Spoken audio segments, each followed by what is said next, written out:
right then. Well, you, uh, two are part of a basically paid for note taker for like the Bard College. Once in a while they hire people. Maybe you just need money, however you want to decide how you got there. But you were paid to come here to the city of Anissa because there's some like drama going on with the princes and who's going to be the heir to the empire and all this stuff. It's in the kingdom, I guess we'll call it. It's like a coalition of three cities called Sensa. But Anissa is known for its gold mines, specifically the Gold Warren. The city it like brings a lot of riches and things to this coalition of cities.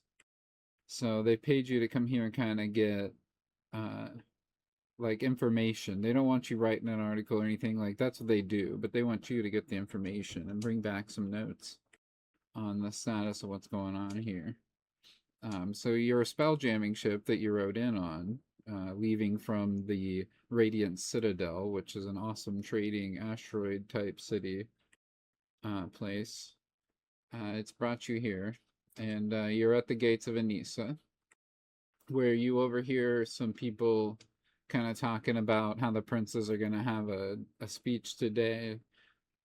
People are kind of bustling and talking about that. So that's kind of the things you take note of as you're grabbing your belongings from the cargo of this spelljamming ship. How do you guys proceed? How do you introduce yourselves to each other, I suppose, or maybe you already know each other? It's kind of a desert city. I should have explained that a little more. It's a desert city, so like kind of clay buildings and things built up with cloth hanging over the windows to keep things kind of cooled off. There's some bushes and banana looking type trees growing kind of around. It looks like most of the people that are loading onto the ships are sending spices and things away and unloading things like fresh food and fish and things like that. And what are we doing? Just getting off the ship? Yep. Yep, you've got your belongings and things. They've pulled them up from the cargo and handed them to you.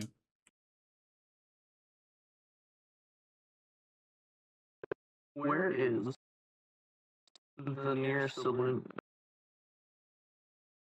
Uh, That's where I'm at.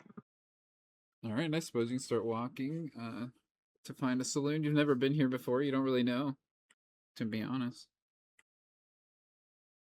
Is there a what's the name?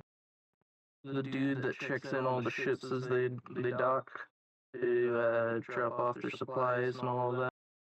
Quartermaster or something. Sure, yeah, yeah. Yeah, there's a guy definitely looks like he's in charge. I'll go and talk to him and see if I can get some whereabouts. Okay, all right. As you approach him, he's kind of busy telling some people where to send a cart, and they're kind of arguing with him, and they got a paper in their hand, and they're kind of flashing at him. He's telling you, "Yeah, I know. You need to go this way." And it's kind of obvious to you. You can tell they speak two different languages, and they're not communicating very well. And he looks at you, and he's like, "What? Can't you see I've already got my hands full?" Yeah, but I'm new here and I'm a little lost. Where's the closest saloon? The closest saloon. He kind of looks towards the gated area. There's a big clay wall that kind of goes around the city in the desert. Uh, and you can tell there's like a main road that goes straight to a palace. That's kind of far away, probably a kilometer or so away. But he says, "You see this road here? If you just keep walking down it, you're gonna run into one. I promise. Just that way." All right.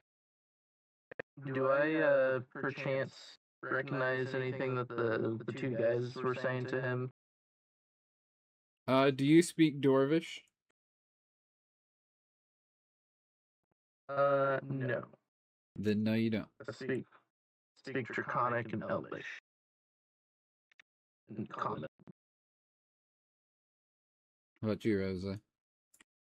I don't speak Dwarvish, but I am an anthropologist.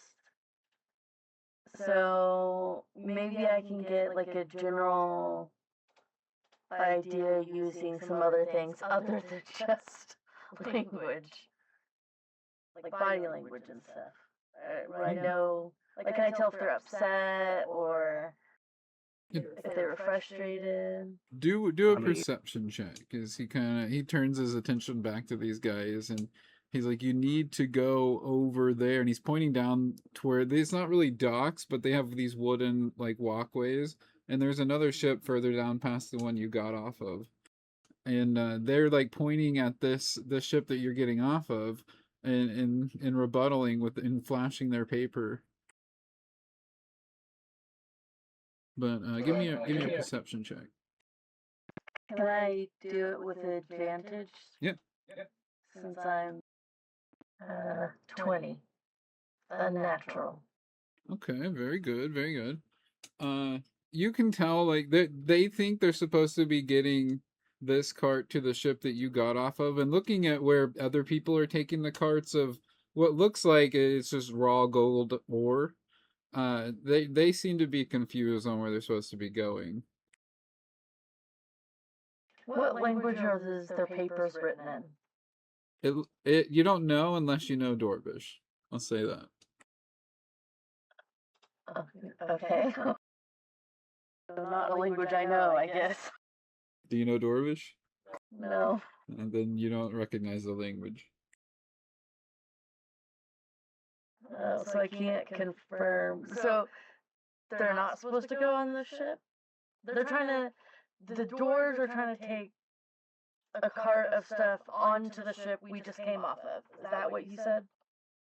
No, it seems like to you that they're supposed to be taking it to a ship on the other side of the one you got off of. That's where some other carts that are identical are headed to. But they're trying to take it to the one you got off of, and he's trying to tell them no, they need to go there. That's what it looks like. Oh. Can I try to use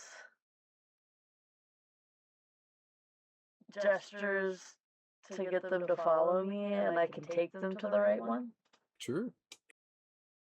I gotta help these people. Do a perception, or not a perception, a performance, I suppose. Performance check. Okay. And I suppose you should kind of describe yourself at this point, like your physical appearance, and what you're doing. But what did you roll? First I got a 13, so I don't forget. Marina's a plasmoid, and she's in armor because she's a paladin. And she's also got an instrument on her back. I don't know how to say it. It's the one that starts with a TH. I don't know. It's a weird one. But anyway. Yeah, so she's in a she's kind of like in a humanoidish female shape.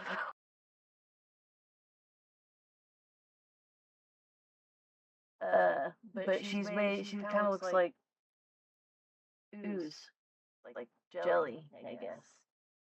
Okay. Kind of like a slime. A humanoid jelly.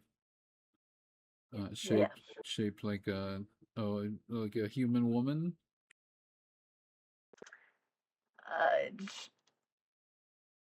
Sure. Like that's what I don't know. You said paladin, but paladins can come in all shapes and sizes. Yeah, she's in the shape of a humanoid woman. Okay, all right. I'm just trying to build that. It's unmistakable. She's jelly. Okay. All right. And you got a 13. So, Frantic, as you're standing there watching her attempt to get them to follow, I'll tell you how that goes in a second. What do you look like? What's kind of your stance on this?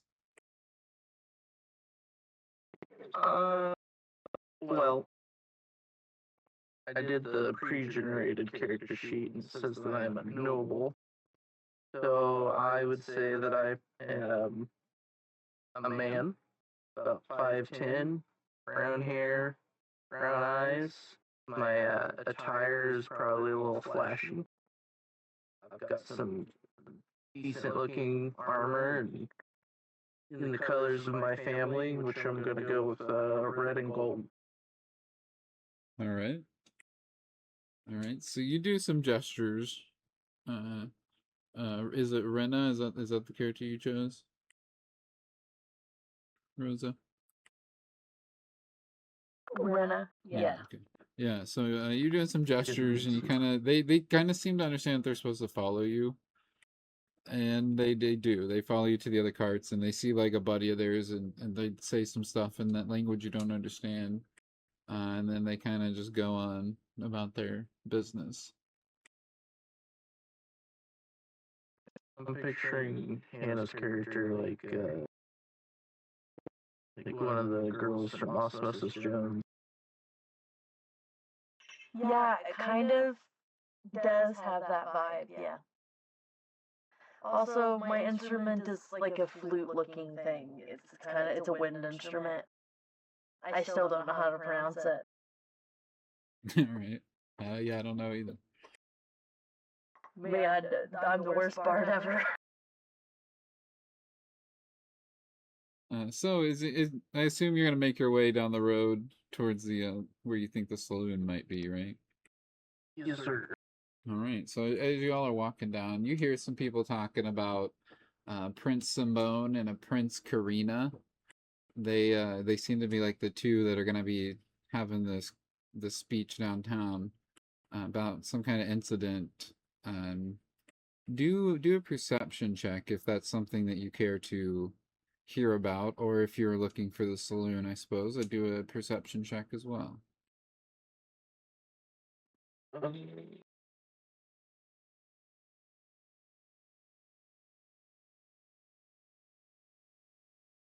got a 20. Nice.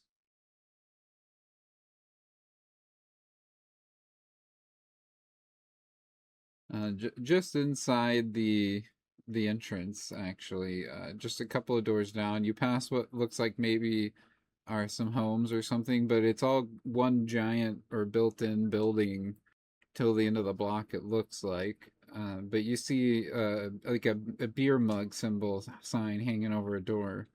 And as you peek in, you see that it looks like a quiet little bar with some bar stools sitting in front of the counter where there's a man working, and then there's a couple of empty tables. There's nobody inside currently. Are my rolls going through beyond or? I don't know. I don't have that stuff pulled up.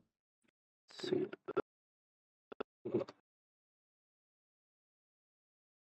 I'm just trusting you. If you're lying, I'll hit you with this back axe I have. I'm not lying. I'm sorry. Can you repeat what you said though? About hitting you with my axe if you're lying. No, the perception roll. Oh, so yeah, there is like a quiet little bar. It's empty inside. You see a man working behind the counter, with some empty bar stools at the counter. But yeah, it's just that's what you see in there. It does look like a bar, but it's empty. Perfect. I'm going to order 2 drinks, one for myself and one for my new friend here. All right. All right. He puts 2 drinks on the counter. Tells you that they're 1 copper apiece.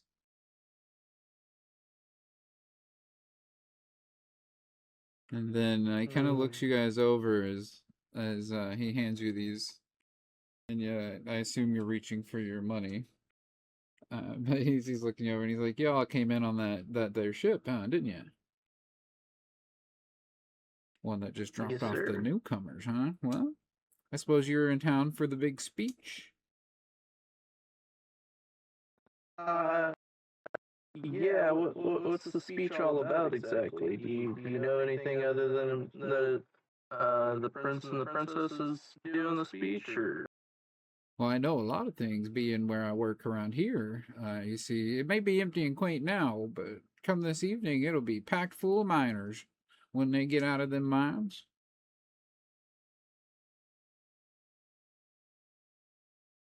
I suppose if it's the princes you want to know about specifically, I'll say that Prince Simbone is the local boy, but he is the less respected of the two, being as the big hero Prince Karina is. He's from the neighboring city of Neba, though.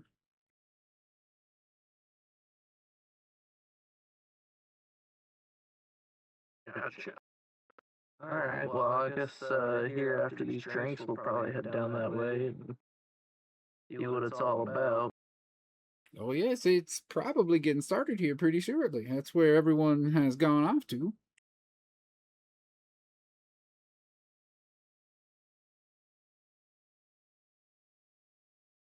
I'm gonna go ahead and chug down my drink. Me too. All right. It's just the one beer. You're okay there.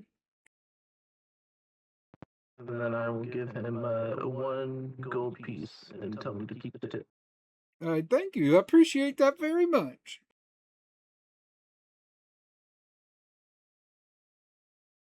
He kind of puts it in a box that's on the counter behind him where it looks like he's emptied out his till. So you see some coins that you recognize and coins from other places you may not. But also there's like chunks of gold ore in there as well. He kind of just tosses it in there. Interesting. Well, I'm gonna head down and go check out the speech. I appreciate you for the drink. You're very welcome. There will be plenty more to be had tonight. Sounds good. Head out, and then.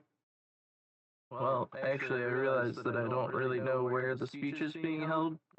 So, Barkeep, do you know exactly where the whereabouts are of that speech? Oh yeah, just head towards the temple. There's a town square not far from here. No, that makes sense. I will start heading out. All right. So, Arena. What'd you say? I'm sorry. So, Arena. Oh, I thought you You said gotta silver speak gun. loud. Yeah, come on now. He's dead. What? Huh? Oh, so you talked over each other, so I couldn't hear what you guys said. I know the feeling. What? So you head down this street a little further. You pass some little spice like stalls where they're selling dried what looks like herbs and spices, some ground, some looks like raw peppers and things. You also see some carts selling plantains, like little banana shaped fruits and things like that. Things you see growing around on the trees. Once you get to where locals crowd a shaded square, you can tell they're listening to a fervent argument between two well-dressed human men wearing dark colors and gold jewelry. "This isn't your place, Prince Karina," one man shouts. "This isn't your city. The trapped miners are my responsibility as soon as the entrance is cleared." "But these are my people," Karina interrupts. "I value the friendship of the Orem Guild, and I stand with my friends in their time of need. But don't worry, Prince Simbone. We can find something safe for you to do while we bring our missing family home." They continue arguing back and forth, and they seem to be talking about an issue, uh, which you gathered through their speech. There was a mine collapse, and there seems to be some miners that are trapped just in those mines still, but people haven't gone there yet. It seems to be a recent event that they're talking to or talking about. Sorry. I see.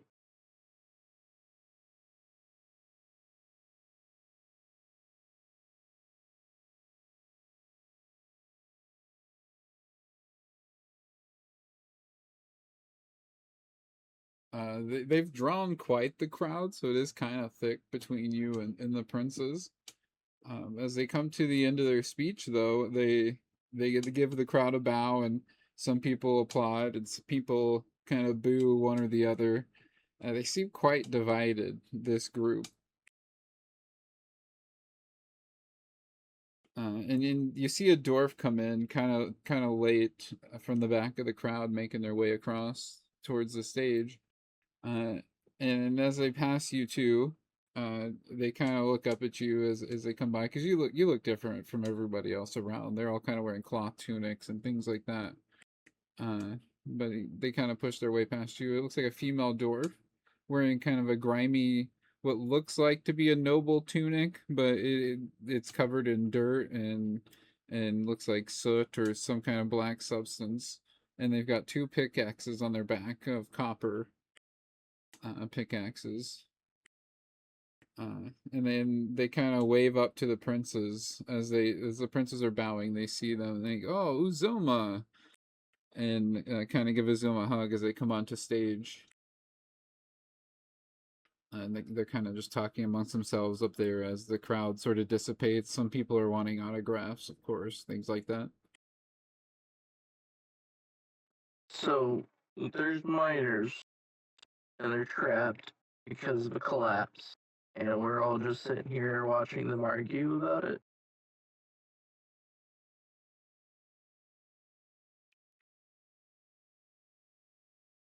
Is that the speech that they wanted us to listen to, or wanted these people to listen to? And If you're asking me, it is appears to be so. Yeah. Okay. I'm gonna start walking up towards the stage. Okay. As I get closer, I'm gonna say, "What are you guys doing? What is the point of a speech without any actual outcome? All I saw once I walked up here is you guys arguing about what's going to be done. Why are we all working together? I mean, regardless of whether or not you hate each other, this is a point in time where everybody bands together and goes and rescues the people that are trapped, and not like a in a few days kind of thing. We need to go now."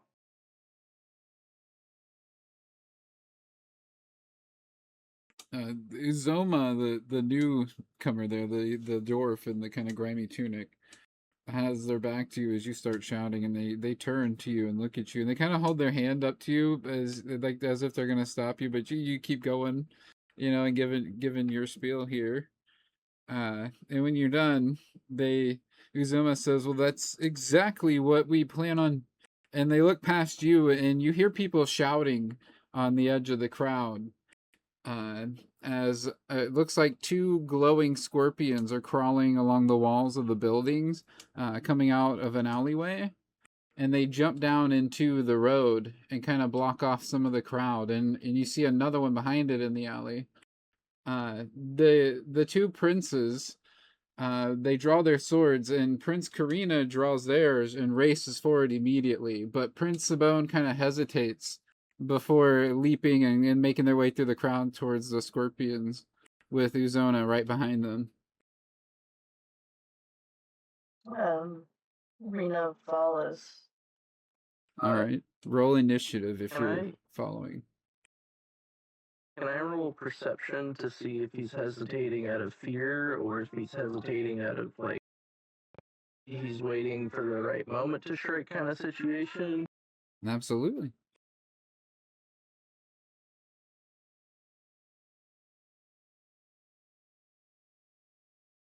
You know what? I got an 11 on that roll, but I want to. If you're not looking at the numbers and Yeah. D&D Beyond, I'm going to use the end game Yeah, I'm gonna roll initiative for for the immersion. scorpions. Oh, I got 19 nice. plus 3, so Nice. 21. Okay. What about you, Rosa? Ooh, you're still ahead of the scorpions. Well, hold on. No, okay. What? Okay, you're still ahead. Dang, I should have gone with what D&D Beyond said. It wasn't much better. Okay. Oh yeah, I forgot. I gotta roll for the princes as well. Let's see. All right. You got it for you go before the princes too. So as they're kind of making their way. They're almost to within range of these scorpions. You two you look at each other and you're like, oh, I guess we'll get involved, and decide you're gonna go after them. Hold on. Frantic, you get to go What first was- here. What was my perception? Because that was my perception. Oh That yeah, was yeah. Sorry, initiative. I forgot. Yeah. I thought that was your initiative. I'm sorry. I'm a little stoned. There's not a lot to do in this apocalypse. Smoke weed and play D&D. So your perception on that, it looked like it was more out of fear. Like, oh God, like how many are there? Uh, like maybe he was just trying to oversee the battlefield, find a detail, something like that. It didn't look like it was malicious.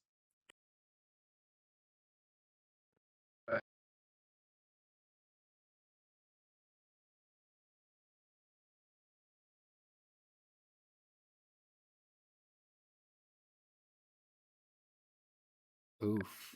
I got a 3 with my initiative. So Rosa goes first. You still go. How did this happen? That's Everybody crazy. rolled a 1.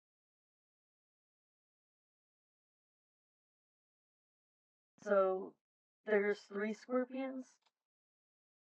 Yeah, Alright. it appears to be 3 scorpions. The third one's coming out of the alleyway behind them. Okay, and the other 2 are on walls? Yeah, they're kind of on the side of the walls of the building near the alleyway. And how big are they? They're giant. Okay. They're huge, and they're Oh, blue, and they're God. glowing. Oh! Oh, yay.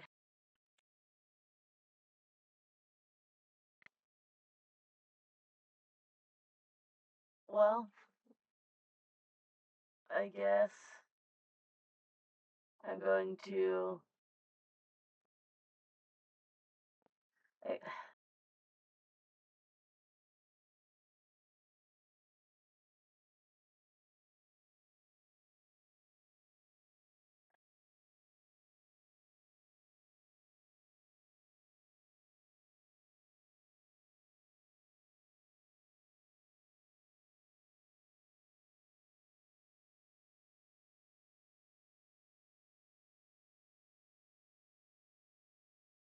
It's okay. Well, I'm gonna swing at it with my halberd at wherever one's closest, I guess. Okay, so you're gonna leap up there with the princes and swing away. Go for it.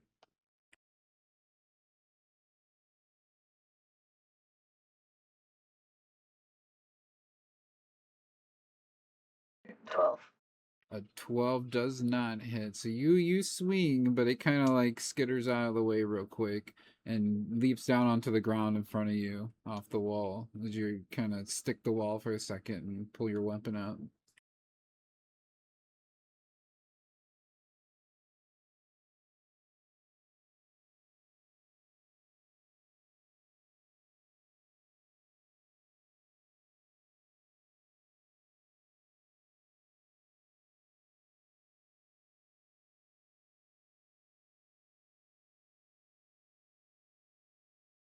I'm gonna swing at it again because I have an extra attack, so I can attack twice All right.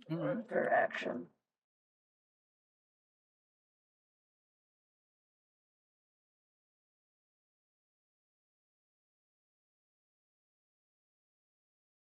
Apparently I rolled that an 18 for a total of 24.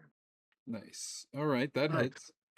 What's oh, out of character. Apparently the man screaming that I heard earlier. Apparently that was actually a pretty rare event. oh. Interesting. There's a woman, a man, and a child, and the man is like second rarest, and the child's like the most rare. Well, I missed it because I was deaf. 7 slashing damage. 7 slashing damage. So you said you had a what, an axe or a halberd? A halberd, yeah. Alright, so you bring that down on top of this thing. When you do, you send like a greenish oozing blood out onto the stone pathway. The street and the sidewalk are kind of one here. It's just cobblestone pathway, and it kind of sizzles and oozes for a moment as it touches the pavement. But you do seem to hurt this thing.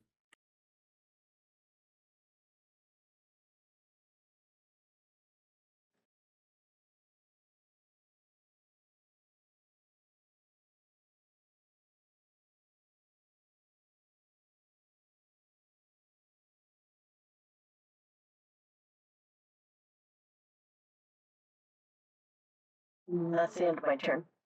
Alright, so, I believe it would be the princes and then Frantic. So the princes, they see you hitting this one, they get the other one up on the wall, they kind of tag team it and smash it, and some of that acidy, gross, sizzly blood comes down onto the pavement and sizzles as well. Kind of close to you as this one lands behind you, but they're kind of surrounding it on either side with the wall and you. But they do some damage to it. Now, Frantic, I believe it is your go. Okay.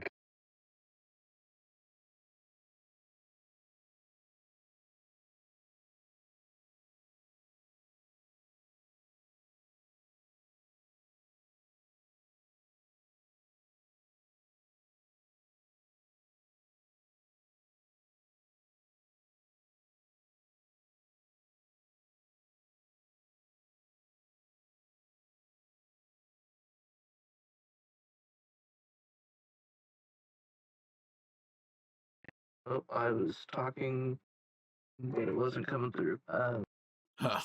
I'm gonna go for the other scorpion, All right. and I'm gonna make my attack at it. The one coming out of the alleyway still. Travis joined and immediately played some noise. I didn't hear anything that was distracting shit. Oh, yeah, I'm deafened.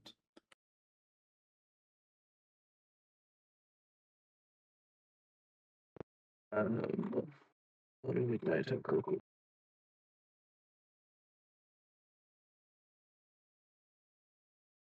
I didn't hear you. I got a 14. To hit, that does miss.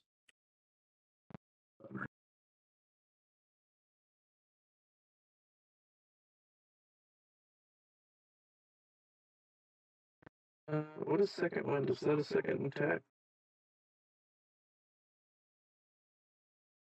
No, I think that's like HP if I remember right.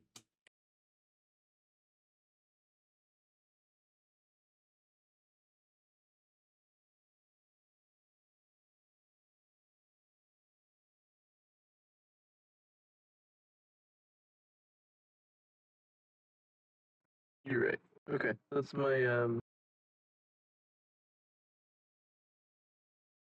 that's my action, I guess. All right. Now the scorpions.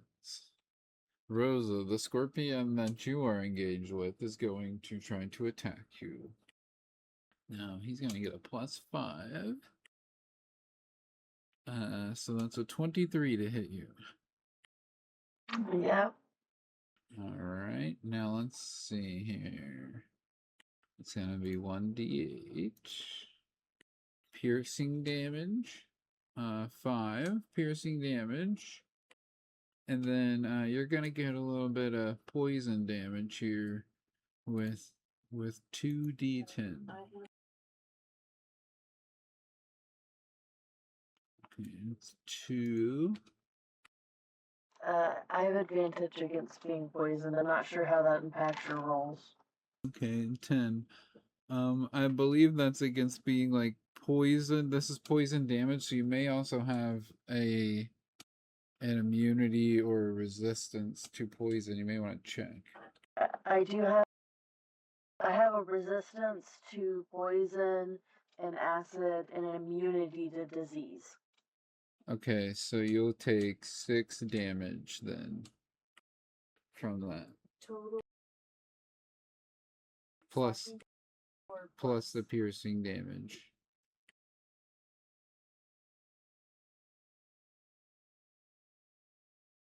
Okay, gotcha. It's slashing, but I meant piercing. I know, I heard you. Alright, so now the one that Frantic is engaging with there, it kind of leaps down in front of you, Frantic, off the wall. And you see behind it, actually at this point, there's 2 more coming down the alleyway and kind of making their way out behind it. But that one there is going to make an attack at you. He's going to get a +5. So a 24 to hit you, Frantic. Yeah, that hits. Alright. Let's see. You're going to get 4 piercing damage. And you're going to get 8 plus 16 poison damage. This thing gets you really good with his stinger there. And you can kind of hear it skitter and kind of almost as it does this. That hurt a lot. That didn't feel good at all. Alright, Rosa, back to you.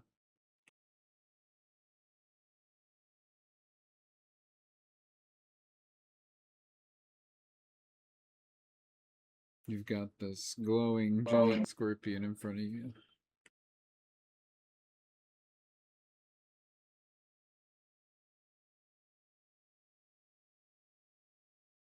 Okay, I'm gonna swing at it with my halberd again. Alright. 17. Okay, 17 hits.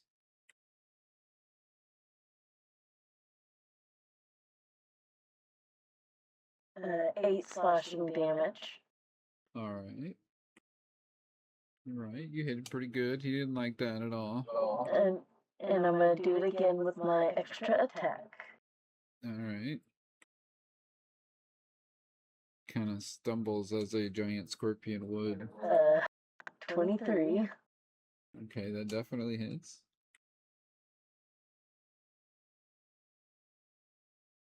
Uh, 6 slashing damage. Alright, and how do you kill him then with this final blow?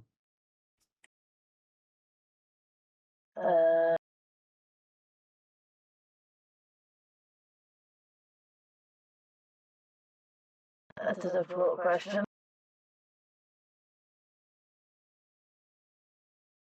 I just kind of sink my halberd right into the middle of the top of him, you know? Alright. Alright, you kill him. Whenever you do, you kind of go to pull your halberd out, but it comes out with ease as the body vanishes in front of you. And so does the blood stains and all those things. They just kind of go away.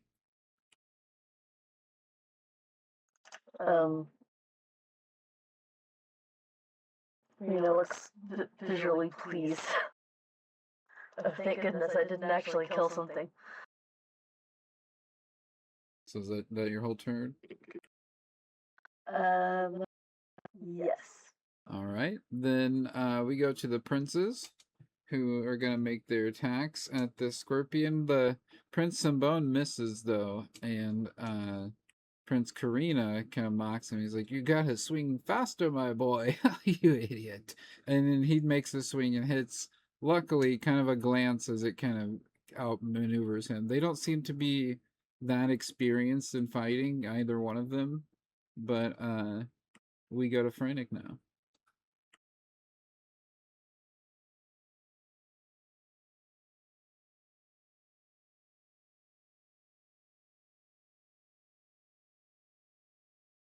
I'm gonna make a swing at the same one that already hit me once. Gonna get my revenge. I think Travis is gonna try to join as well. Okay.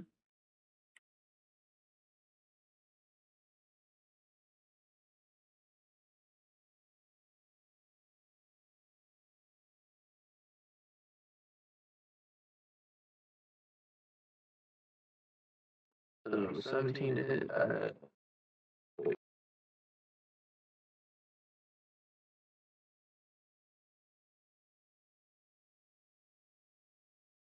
Yeah, let's go with 17 to hit.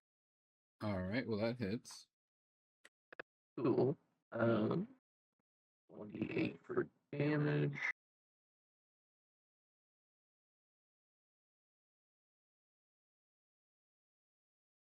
Nice. All right. That's a good hit on this little guy. He does not like that. Hold on, I'm gonna have to. That's my turn for this, but I'm gonna have to get Travis into the server first. Okay. All I right. might be a little distracted. All right. Well, we go to the scorpions. The one you're fighting, Frantic, actually has the two behind him. They come out where the one was, Rosa, is now one of those two. And it's gonna make an attack at you.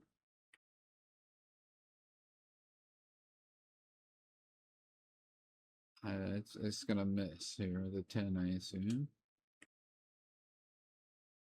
Okay. Yeah, that misses. All right. Now the other one's gonna kind of come up on the wall next to, above it, but next to you, and it's also gonna make an attack at you. With a 20 to hit. Damn. All right. Didn't see that coming, did you? The wall. 6 piercing damage.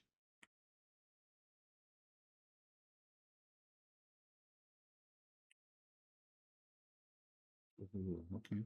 And 17, but it's halved since you have resistance. So we're gonna go with 8 acid damage. Or poison damage, sorry.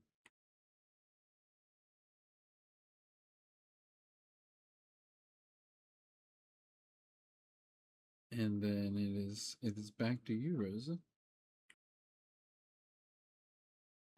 Ooh, it's gonna regret doing that.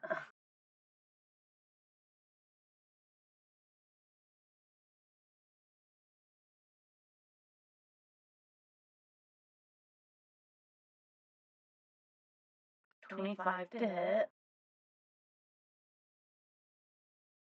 The one that attacked me last.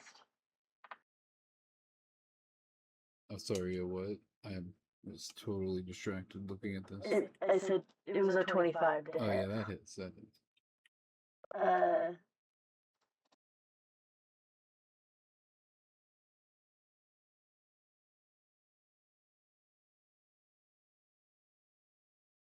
And a 6 slashing damage. Okay, that's a good hit.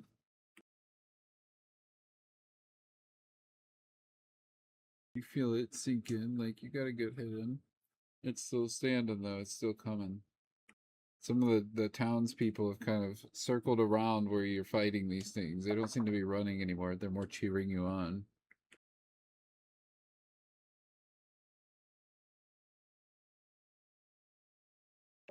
Does a 14 hit? No. Dang it.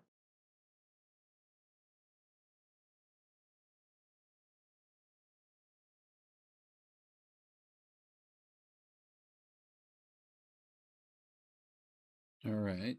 It's the end of my turn. Right. Sorry. Now the princes, they make some more strikes at the one they're fighting. But Prince Sabone, he stabs into it, and it looks like it might have killed it. It if not, it's pretty close.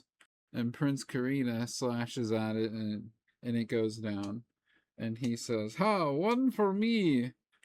As they kind of make their way towards the to get behind the ones that you're fighting, Rosa. They kind of swing around them. It'll be Freynick's turn, but he's helping somebody get in the server and stuff, so we're gonna give him a minute. We'll do kind of an intermission here. You can decide, I suppose, amongst yourselves, have a snack.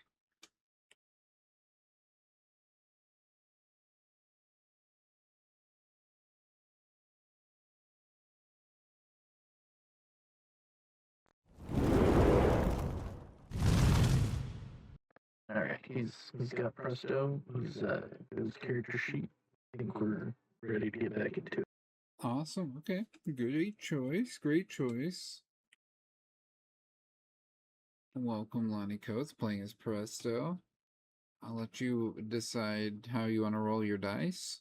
If you right-click one in the bag, like if you take them out and put them in your inventory, you can right-click them and roll them if you want to do so.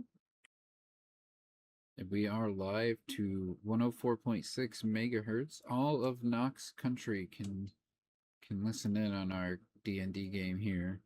Normally I'm broadcasting from my general store, doing my Open Lines Art Bell Coast to Coast AM radio. But today is a special occasion. We're doing a D&D session in the Coalfield Saloon. I assume they're working on some difficulties. Yeah, his voice isn't coming through. Oh, he changed it and did apply and everything. Did he select the right microphone? I literally just asked him. Yeah. Yeah, I think I heard you. Left all right. Wonderful. Yeah, I walk around the entire table to grab those dice. So, got the dice, got the sheet up. Here we go. Nice. Perfect. Perfect. And I am kind of deaf, so you either gotta yell sometimes or like turn the gain up. But I literally picked deaf, just FYI. If you can't hear me sometimes, I'm sorry. And I will ask what a lot. It's a Copy treat. that. Yes, perfect. Like that probably sounded to most people like really loud, but to me that's what normal probably would sound like to them. That was perfect. So you join us. Our two characters here, Rosa, the Plasmoid, her name's Rena, the character, Plasmoid Paladin, and Frantic, the human, what was it, fighter? Or sorry, wizard? Yeah. No, I'm Fighter? the human fighter. Okay, fighter. They're fighting some giant glowing scorpions that came out from an alleyway in this town, where two princes were giving a speech, and Frantic's turn to fight them. And the two princes are here fighting too. You'll see. So we'll get you introduced in just a roll my attack. Okay. It was my turn, right? Yeah. Alright, so it's 18 plus 6. That'll hit. And then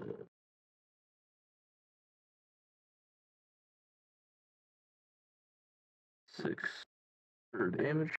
Okay. Okay. No, actually it's 6 plus 3, so 9 for damage.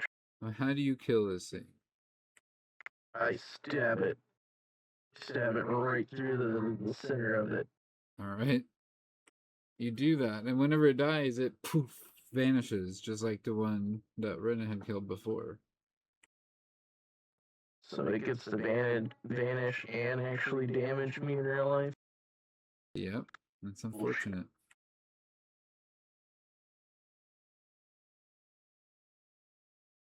Alright, that's my turn. Alright. Alright. Now we come to Lonnie Coates' character Presto. I think you chose. Is that gonna be the name you go with, or do you have your own name? Presto's cool for now. Alright. We'll call him P Wizzy or something. I don't know. Alright, old P Wizzy.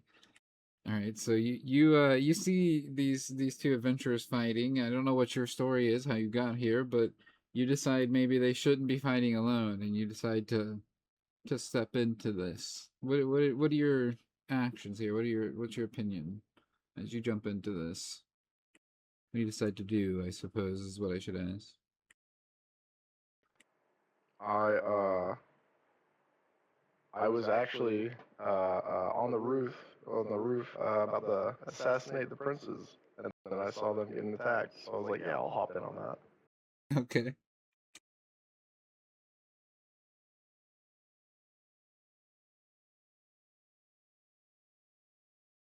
But I recently, yeah. So I'll just roll for. Let me see. Look at this real quick. I think I'm just gonna observe for a second. So I'm gonna stand by and just watch them and follow. Okay. All right. You guys Because see I don't this? have much. I only have a dagger and a ray of frost, so I don't really have much going on at the moment.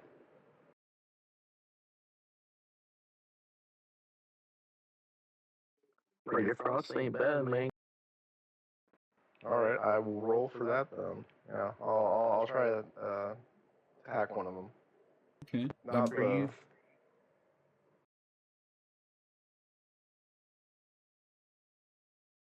Are you familiar with D&D Beyond at all? Absolutely not. Okay, so if you want to use the character sheet there, if you click on the number next to what's it called? Your Ray of Frost, there should be like a plus modifier next to it. It's +6. So if you click that number, it should roll, and that'll be for your whether or not you hit. And then to the right of that, one more would be like the damage.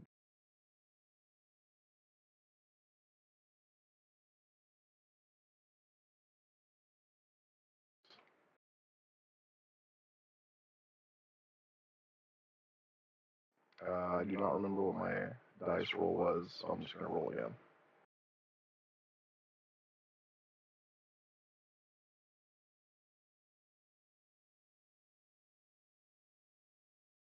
One with a dice, 4-sided. So Do the D20. 7. You want to use the D20 for that? The attack roll. Is that inside the cooler? There's a dice bag there on the table in front of you. There's some in there. There should be a bunch of each. I don't know how it translates to the controller, but if you look at your inventory, you should be able to see a pouch that's placed on the table. It should be directly in front of you, and you should be able to just interact with that pouch. Instead of grabbing them, you should be able to like right click and roll one.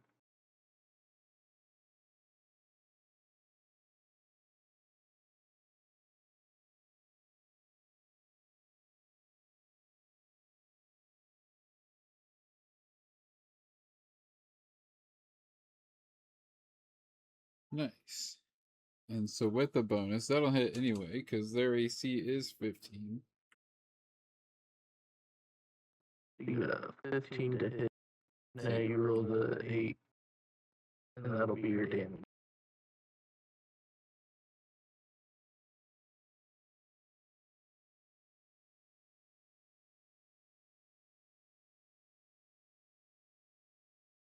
Nice. The 5 on your character sheet, do you have any pluses with the dice roll? Like, does your damage say 1d8 plus some number? I got a 2d8 gold. Okay. So roll the 8 dice twice, or one more time.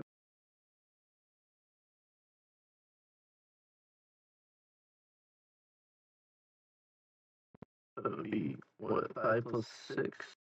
11. 11 cold damage. Perfect. And are you attacking the princes or are you attacking the scorpions? I'll attack the scorpions. I see them. They got hold up. I lied. I was actually just drunk on a roof, and I saw the scorpions, and I was like, "Hey, we should get those guys." All right. So that's perfect. That's fine. So the scorpion you randomly pick here, will be the one of the ones that Rosa's been working on here, and it goes down pretty much. It almost feels like willingly with this cold damage, and then it vanishes before your eyes. No, it would go to Rosa's turn. There is 2 scorpions left, if I'm remembering correctly. Both kind of just coming out of the alley there. Both on the ground at this point. Well, I'm going to attack the closest one. Alright.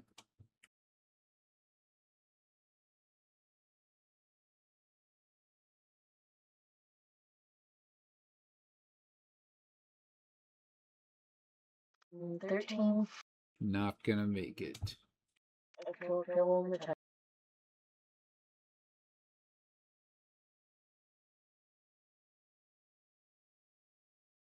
The 19. That'll do it. That'll hit down.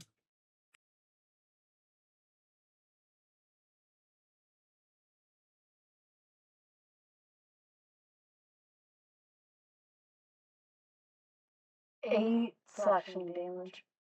Okay. Alright. Really hurts him. Kind of stumbles on that hit. That's the end of my turn. Alright. Now, it was Princess, then Frantic, if I remember correctly. So, Princess... the Prince Korea and Prince Simone, or Simbone, are the 2 princes to get you up there, Lonnie, that are assisting in this fight. They are kind of tag teaming, but Prince Simone takes a slash at the one that Rena is fighting, and actually is able to take it down. It's still kind of recovering from her halberd's strong blow. Evening out their kills basically as they turn to the last one, and Prince Korea takes a slash at it, but he misses. Frantic, it is your turn.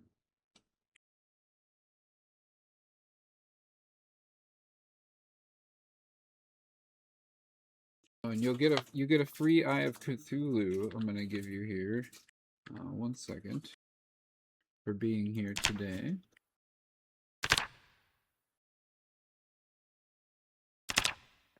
I am going to. How many scorpions are left? There should be 1 left. Okay. Easy peasy then. I'm going to attack him. There you go. There's your free Eye of Cthulhu for attending this session. The 17 plus 6 to hit. 17 plus 6 does hit.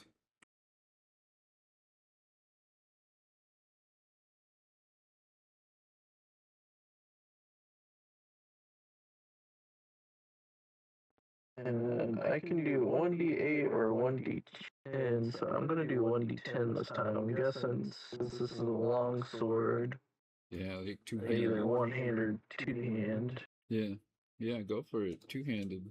Come down right between the princes. I'm gonna axe swing. I get 3 plus, so a total of 6 damage. Okay. All right. It's a pretty strong blow. Not enough to kill it, though, unfortunately. Fucker. Alright. And then I'm gonna take a step back, kind of get out of the way so that way I'm not blocking anybody else, and that'll be my turn.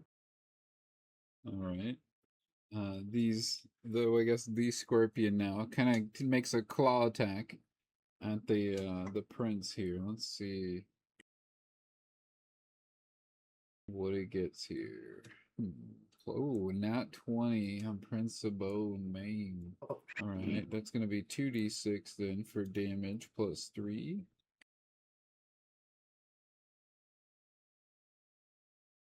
Okay. Prince of Bone takes quite the clamp on the side here, as you see some blood kind of shoot out onto the sidewalk from his wound.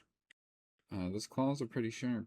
Now we come to Presto or P. Wizzle's turn. What do you say we do here? For my character sheet, is there? I think I am gonna go. I'm gonna go run at the scorpion that is attacking the prince with my dagger. All right, go for it. Which dice do I use first? The D20 for the attacking roll. And then if you hit, you'll get to roll damage. Oof. Yeah, pretty That's a low. 4. Usually you have a bonus though.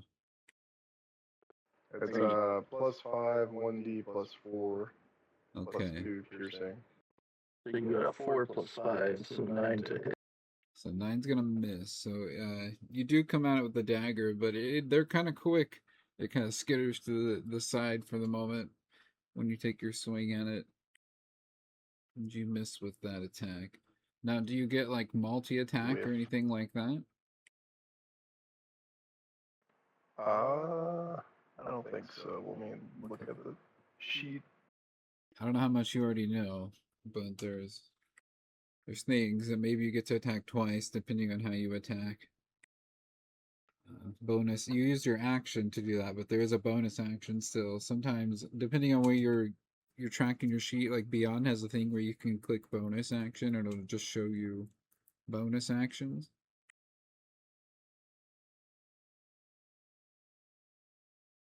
So there's different ways. The manuals I have here on the table are somewhat useful in understanding different tabletop games, but they're not going to explain it all.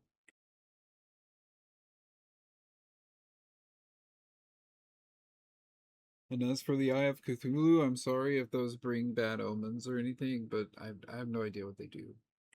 I just thought they were cool. Oh, good. Yeah, I don't think I have a bonus action. All right then. Well, then that brings it back to Rosa's turn here. Rosa, you see they got these scorpions cornered here. This last one kind of cornered up against the wall, taking slashes at it. How do you react?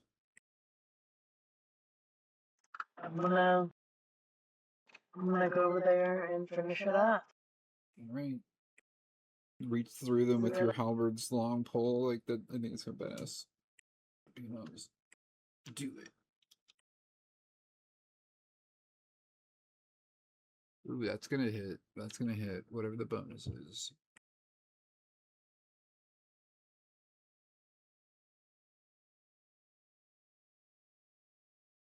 7 slashing damage. Okay, that's pretty good. You make it like almost dead. Like you can tell it's really like its eyes are kind of drooping over. You can tell they're kind of glazing. 18 to hit for my extra attack. That does it. That hits. How do you finish this thing off? It's got 1 HP.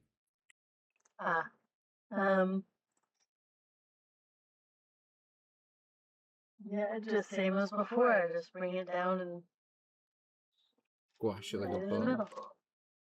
Yeah. All right. Well, you do that, and then poof, it vanishes. Prince Zomboid kind of looks around at you guys. He clutches his side. He took a pretty good hit, but he seems like he's okay. It doesn't seem like it's going to be a fatal wound here. I'm gonna go ahead and do lay on hands. Okay, gonna patch him up. He thanks you. Prince Korea, looking at the crowd, while you're patching up Prince Zomboid. How many hit points was he missing? He was missing 8. How much did you heal him for? 8. Perfect. All right, so you fully are healing him, while Prince Korea's like, he looks over at the crowd and he says, "You see how we protect you, citizens. Both Orem Guild and I we love you. Your gold mine is precious to us, and you all should feel safe and secure. And that's why. And Uzuma kind of interrupts him. He's like, "Hey, like the plan is that you and I are going to go to the mine, and Prince Sabone is going to go figure out what's going on at the university." And he kind of tells the crowd, "No, like disperse," and then yells at him, "Get out of here! There's nothing else to see." And he looks to you, the adventurers here that are helping, and he says, "Will you assist Prince Sabone? I'll pay you 300 gold pieces each. If you will assist and protect the prince and get him to the university so we can gather some information and then meet us at the mine to try to rescue the survivors. I'm getting kind of tired of this political bullshit between you two." And he looks at the princes. He's like, "Y'all need to get your shit together. She's gonna pick whoever she picks." Or I guess she. Sorry, not he. She is the mining, the Uzoma. She says it.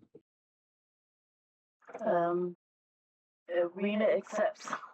No questions asked. An innocent needs protecting, I'll do it. All right. How you two feel about this? I'm down for protecting the innocent. Okay.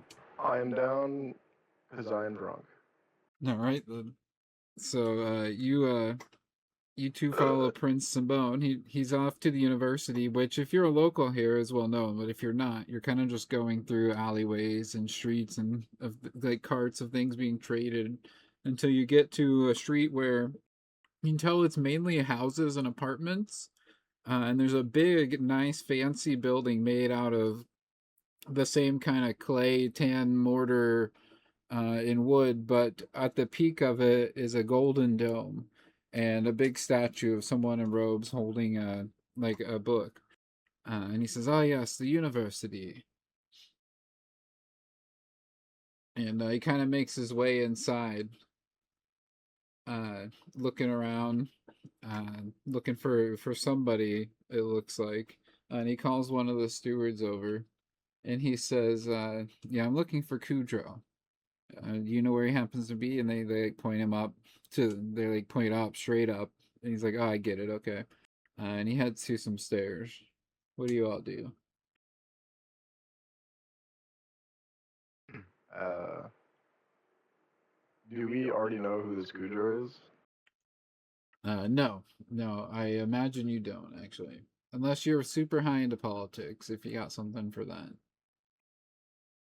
Frantic's a I noble, think but he's not really from around here. I think we should get some more information. I don't know. What do you guys want to do?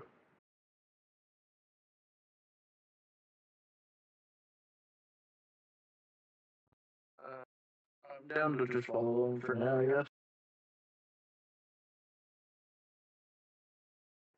I guess we should just follow him.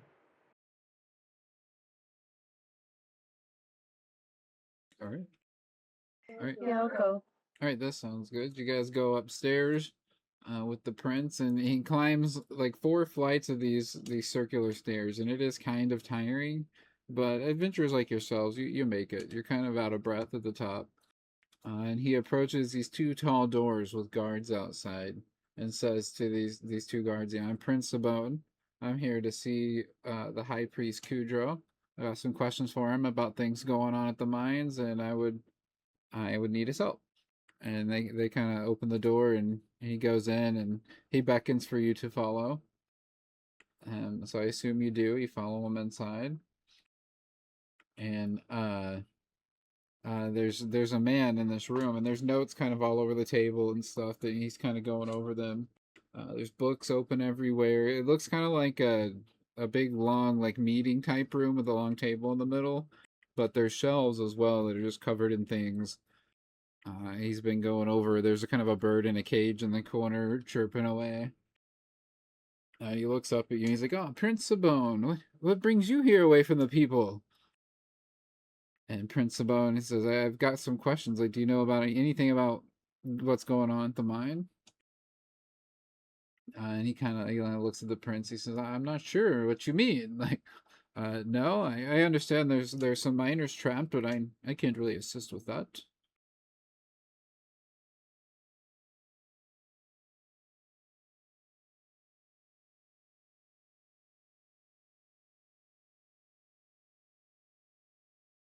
See, I'm making sure I'm not missing anything here. I've been on secret business, he says, for the Empress. But I'm sure you don't mind me explaining some of these things to you. And he picks up some notes, and it is some complicated, like, alchemy and wizardry symbols, and it looks like notes from ancient scrolls. And he says, I'm trying to find some more gold mines so that we can become even richer and push some of our efforts with the Orem Guild to make them happier, you know, because they're always pressing us for gold and things. And Prince and Bone seems kind of frustrated. You know, there's no answers here.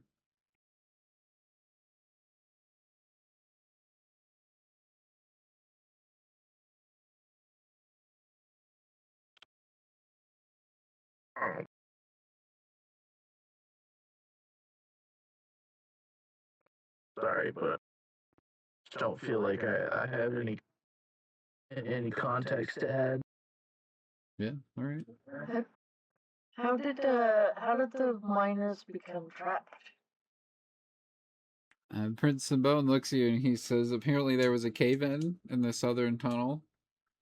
There was one survivor, but he's still at the cave. He's waiting, you know, outside, of course, being attended to and getting the medical attention he needs.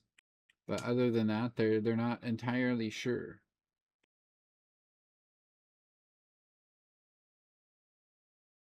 How many people were in the mines? The fuck? There was approximately, let's see here. You guys hear that? It's in the general store, Frantic. I don't hear anything. It is Well, a bill. Fucking course not. One of your alarms is going off. Well, Frantic, you hang on, I gotta take care of that. I know what's going on. I'll be right back.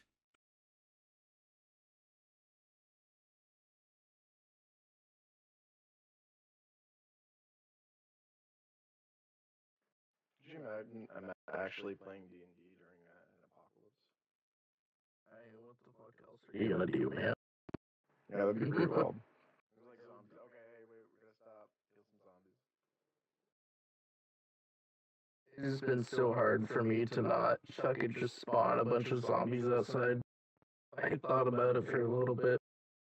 And I saw what you traded me, and I was like, ooh.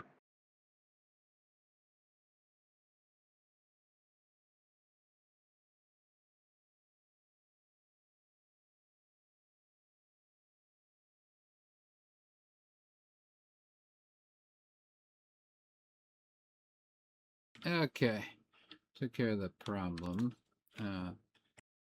Left an alarm on, and the general store raccoon got in there. We're all good, though. Bring a bunch of zombies here. You know, you don't know these things. All I do is trade alarm clocks. I don't use them. They're kind of useless. But where was it? Oh yeah. So you know, he's kind of frustrated though that there's not any answers here. It wasn't really the high priest's job to know anything. He just was hoping he would. But that's really all he's got. Like he thinks we should head to the mines. While he's explaining all the while he's explaining all the mines and stuff, there's like open books and everywhere. On my character sheet it says memorize spell. Is there anything I can like look over and or take that would help our adventure? Yeah, do a perception check. I will do a perception check. Which dice do I roll? D20, and then usually your perception has a positive or negative modifier you can add to it. Most rolls will be a D20 or a 20-sided dice it shows in the inventory. It'll be part of that really long list +4 perception. Nice, that's really good.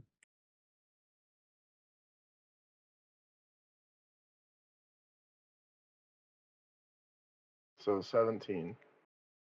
Okay. And then do I roll another?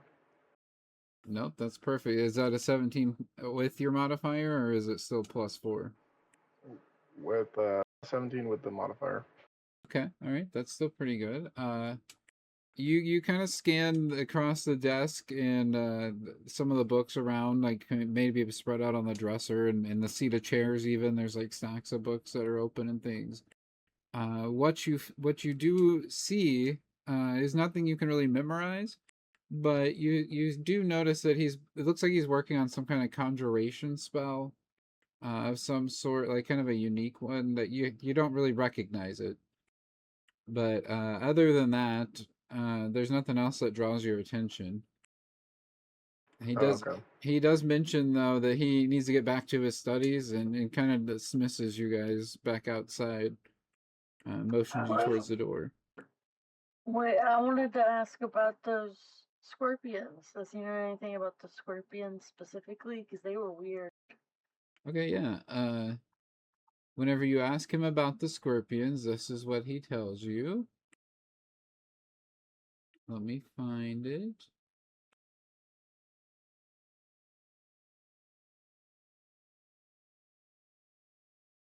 The scorpions you described to him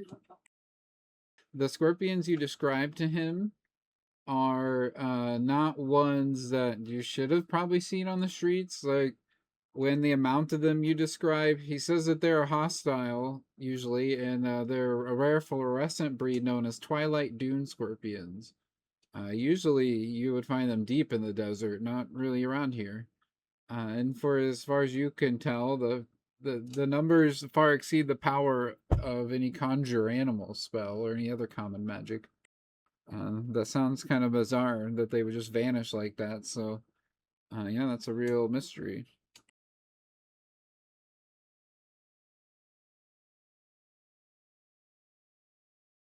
Hmm.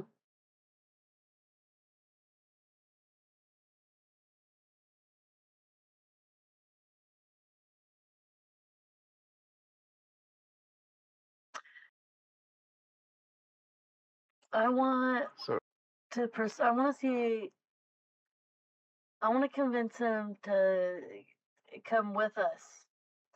If he's got to do the research on this stuff so bad, why don't you come look at this stuff with us? Something weird's going on. Oh well, my research has nothing to do with this. I'm trying to find more gold mines. I'm not. I wasn't really charged by So the Empress to look into anything like that.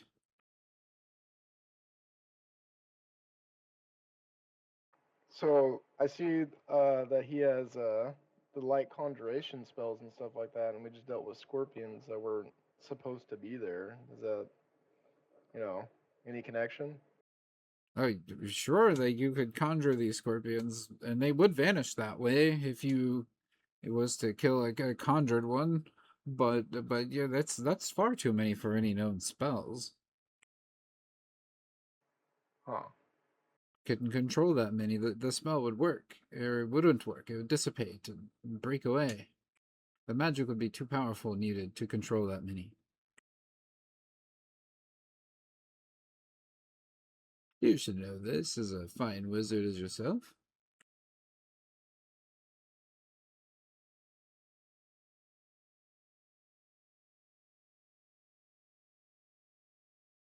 Prince Simbong kind of looks at you awkwardly and motions towards the door as he says, "Well, we should get to the mine. I'd hate to see Prince Kyrian get there and have saved them before I do, and have to hear about that." He starts to make his way out of the room.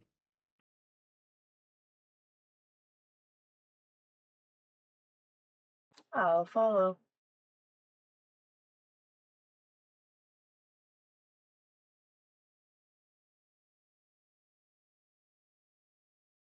Is I will there also any follow. equipment that the wizard would be able to bestow upon another wizard for this adventure? So are you asking for a handout? I'm the high priest of the Sinza Empire.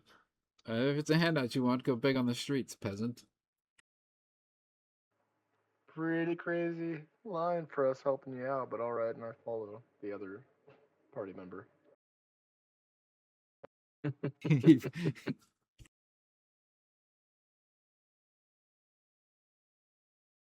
So we head to the mine. All right, all right. The guards kind of close the door behind you, and you can tell like they're definitely kind of listening in because one has a smirk as you walk by Presto. But when you go outside, uh, Prince Simbone has called for a carriage and arranged for the ride to the mine. But he does explain to you like it's going to be a 2-hour ride across the desert, so it's going to be hot. But the carriage should be fine. You should it's cool in there, like it's shaded. They got cloth on the side and everything. And he wants to know if you're riding with him, I suppose.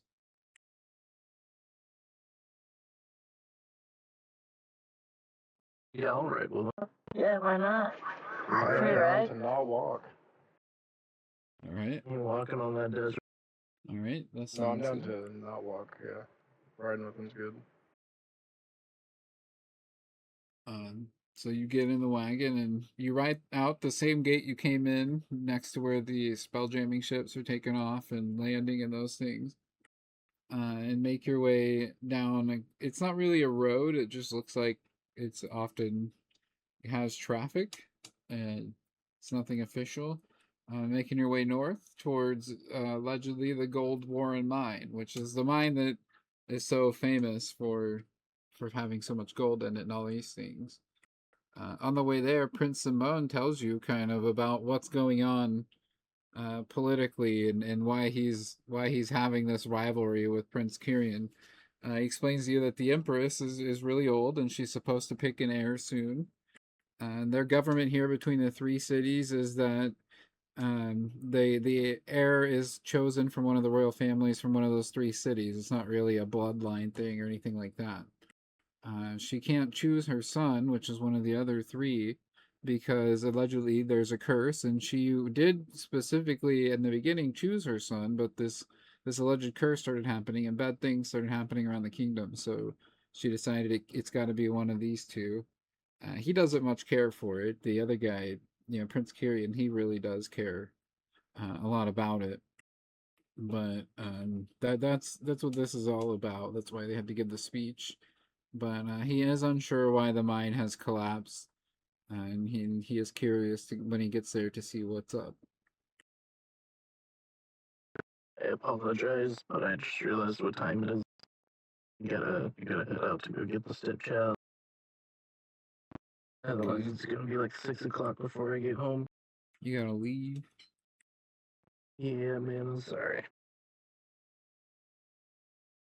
Well, But I did enjoy this. This was a new twist on D&D. all right. I'm glad you came. Glad I was able to join. Yeah. Appreciate it. Yeah, you said I ain't interested in politics. You jump out the wagon. Yeah, you're like, fuck this. You start walking back to the city. I don't know if it's too out of the ordinary and not allowed, but if Travis wanted to take my character and finish the one shot with mine, I would be fine with that. I can release it, I think. Yeah, either way. I'm cool just staying as Presto. It's all good. Okay. Yeah. Yeah, as long as you two want to keep hopping going. off. All right, see you.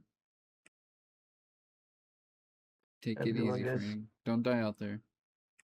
I'll try my best. Drink water, change your socks. That's true. Don't get bitten. All right. So, the wagon, it is about a 2-hour wagon ride when you start to approach a tall mountain kind of coming out of the desert. And it's not really a mountain, it's more plateau. But even at a distance, you can see there's a large hole on the side of it that this road is leading to. And when you get to it, you see that its main entrance, it's wide enough for two of these carriages to drive through. It's so massive. And it starts to branch out into tunnels, but your wagon stops just at the entrance. You see golden statues of royals smiling down. Uh, it's more of a ancestral and cultural site than it is a mine, but it is a very valuable gold mine. So there's kind of a bunch of symbology here and things like that. There's a kind of a crowd gathered here at the entrance. Nearby, you do see Uzoma and Prince Karina, kind of watching the miners inspect new areas. It looks like they've put up here at the entrance where some of the collapse has happened. And you do see an injured person sitting on a cot, kind of nearby, being attended to.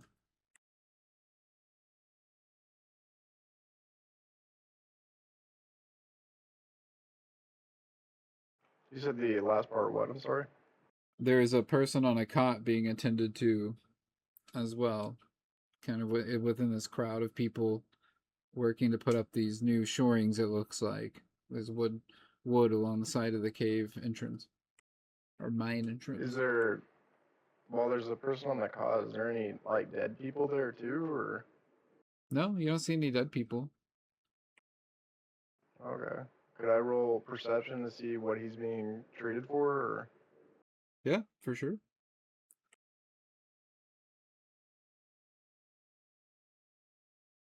That's 11. All right. It looks like it mostly looks like he's got bruises and scratches. But at his legs, he's got a few, looks like deep gashes and cuts. Is he one of the ones from the cave-in, one of the survivors? It looks like. All right. Rosa, what would you want? Would you like to continue? He's dressed like a miner, I should say. He's all grimy looking. Marina's probably gonna walk right up to the injured guy and ask him how the collapse happened. Straight to it. Straight Nice. to Uzona. To the guy that's been injured. The one who survived. Oh, okay. Straight to the source. Why would I go to anybody else? What do you mean? Okay, no, okay. So he kind of opens his eyes. He's all beat up. He's who are you? I already talked to Uzona. I explained to him that I'm a paladin of Saluna and I'm here to help. How injured is he? He's beat up. It looks like maybe his arm's broken.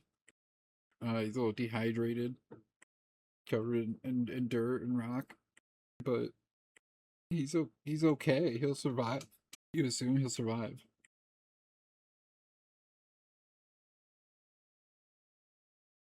Why do you bother me with such questions? I need to rest. Because we need to understand how the cave-in happened. I can tell you how it happened.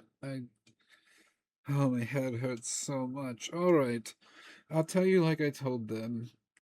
I was sitting there minding my own business, picking away at an ore vein, whenever I heard a woman shout, and she jumped in front of her son, and that's when something on the wall leaped down after them. She swung at it. Next thing I know, the roof's caving in around me, and I'm starting to run for the entrance. I barely made it. It got me there at the beginning. I thought I was dead, and then I felt somebody's hand scrape my face as they were digging away the rock and the stone. And here I am. Can we hear anyone else yelling from the front of the cave? Like, are they still alive, trapped in, or? No, not from here. You don't hear anything. They're kind of the prince and Uzoma are kind of talking. It looks like as they're pointing to and from the cave entrance or mine entrance, and people are. It looks like stacking up lumber, like they're gonna shore up some more of the mine as they. It looks like they're taking out wheelbarrows of dirt and kind of clearing things out. So I'm looking over my sheet, and I have detect magic. So can I go to the front of the cave entrance and do that? Absolutely, yeah. Please do. Yeah, you. All right. What do I roll for? That's something that just What happens dice? when you use it. Oh, okay.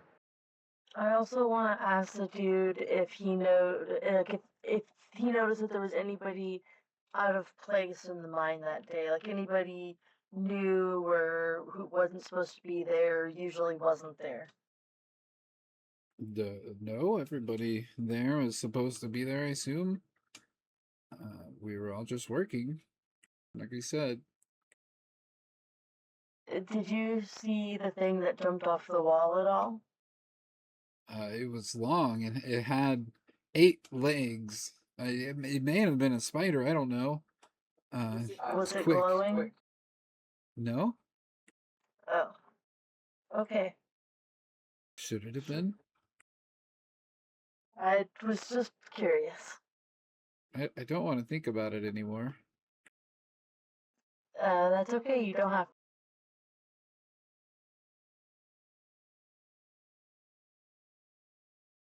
All right. Well, I think we should investigate the front of the collapse Yeah. and see if we can get in. And I'm gonna detect any magic. Yeah, we go up there. You detect magic on this cave. You do detect some slight conjuration magic from kind of the aura coming from within the cave.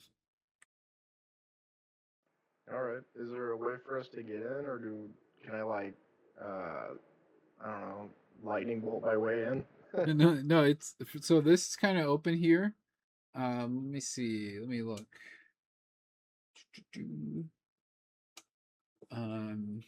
You see a kind of a massive mine track that goes into the mouth of this mine entrance, and it is a big wide open area, and there's some more golden statues going down into the darkness. On the wall you see there's torches. Some of the people here that are helping put this stuff back together, you see they've lit some of them in the entrance, but the others look like they've run out of fuel and just need replaced at this point. People are beginning to do that, but the entrance is pretty open, and you could probably follow this mine cart down wherever it goes. I think we should get in a minecart. Not really. I don't know. What do you think? What do you think we should do? We definitely gotta get in and investigate that mine shaft. I think All right.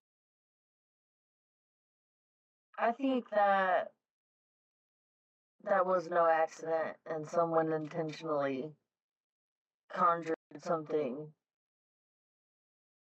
to Yeah, make them have to swing the weapons around and collapse the mine. yeah, since the detect magic said thing, I think I'm gonna make. If I'm reading this right, I can make an object glow. Can I just like glow a minecart and push that down and while we go in? Yeah, you could. I, Rena says luminous, and her helmet glows like a flashlight. There you go. Nice. That works too. Nice. It literally looks like a mine helmet.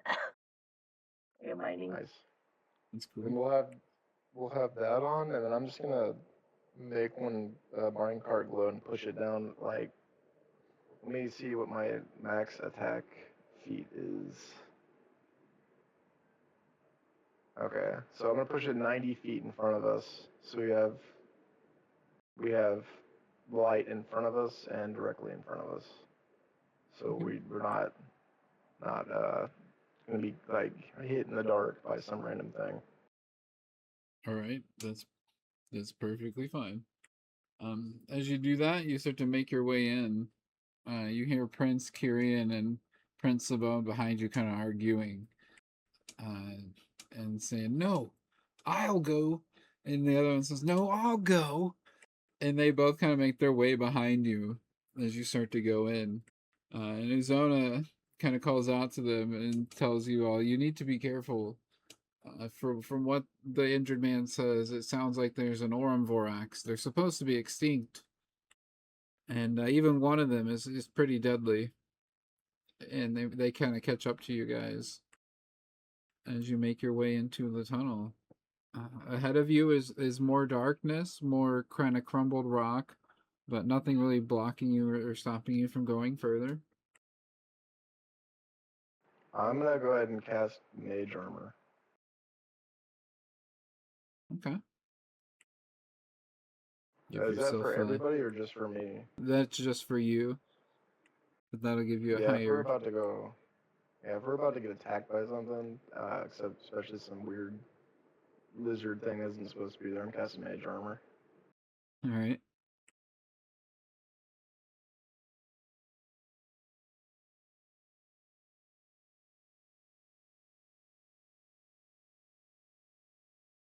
All right, then you make your way forward.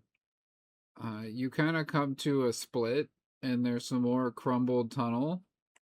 That looks like it heads north, and then on the southern entrance, you can tell it's kind of recently been cleared out, and maybe that's where they found the injured guy. You could assume, but there's two tunnels going that way. It kind of splits with the tracks. In the kind of floor here, in the middle of where the tracks split, there is a body laying there, kind of covered with the sheet. It looks like. I'm gonna use mage hand on the body. All right. Nothing happens whenever you touch it. Okay, so nothing, no traps or anything on the body. Doesn't appear to be so. How would you like to proceed? Do you want to flip them over or take it with us?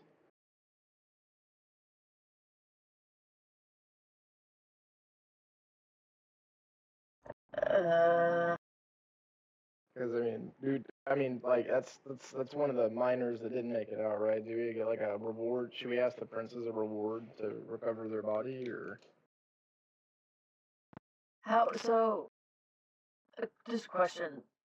We've only gone, like, we haven't branched off in our tunnel, right? We've just gone the one way. Yeah.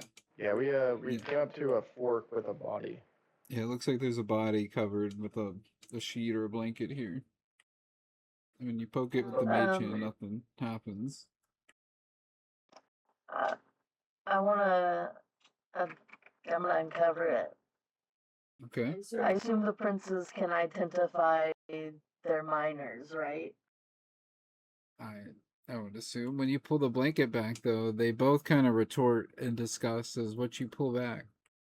There's a body of a dwarf there, a dwarf man, but his guts and basically top half of his legs have been clawed to bits. It looks like, and it's just open. I'm gonna do speak to the dead. Okay.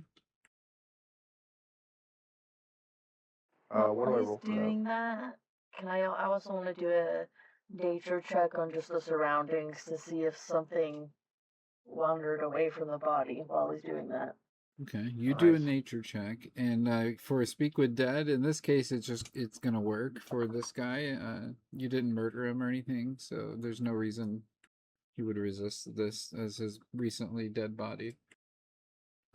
So you get to speak with his body. His soul kind of rises up in this green haze out of his body. He looks over to you, and then you hear a whisper in the air. Why have you called me here? I'm so sorry to disturb you. Do you know that you are dead? And if you are, what got you in this I was mine? enjoying the great feast. It's such a wonderful place whenever you die. But what got me was that damn beast. I came slithering across the ground at me. It jumped up and the claws immediately. I couldn't do anything. My pickaxe fell to the ground. Okay. Well, you enjoy your feast. And which way in the fork the monster come from you, left or right? Somewhere inside, down, I think from the new caverns.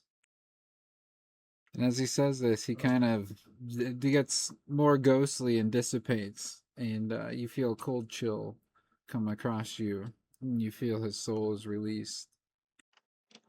I got a 12 on my nature check. All right. You do see on one of the tunnels that split, there is a like some claw marks along the side of the tunnel and kind of on the floor. And where some of the gold ore is in the wall, you can see some of it where it's really rich. There's claw marks along that as well. Can I tell them which direction they're going? It just seems like further down that split tunnel.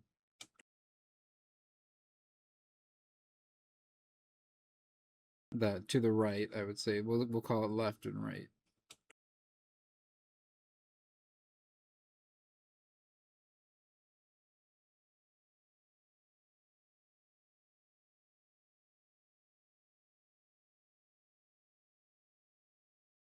And the princes, they're kind of clueless. They're looking around right now. You kind of blew them away with the talking with the dead, and Prince Kyrian is kind of like terrified a little bit. Prince Sabone still seems his normal scared self, but Prince Kyrian seems really upset. I cover the body back up, and then I say our prayer to Saloon for his guidance. Like the guidance of the soul or whatever. Okay. And how many is just 2 splitting paths? Yep. So is one path old and one path new? Because when we spoke to the dead guy, he said the new caverns have the monster. They both look like they're about the same age, to be honest. But the one on the right is the one with the claws and things. You wanna go try and kill this thing, or you just want to go explore more?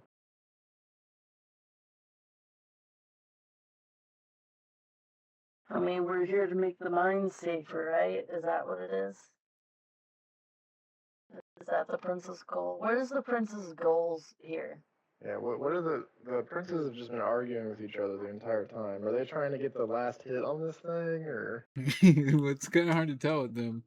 From what the guy was saying in the wagon, it's really about gaining favor with the Empress and like showing that you're willing to be someone who can be in charge of the new empire when she passes on.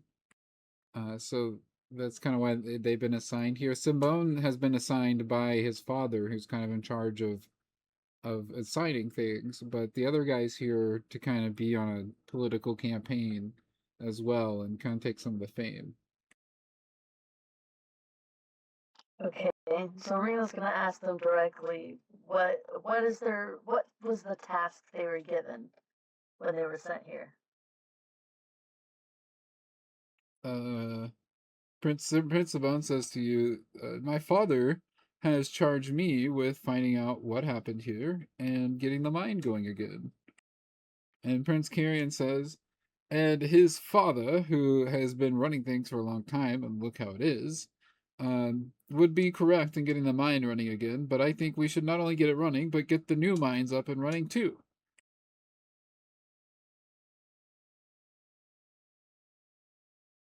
Okay.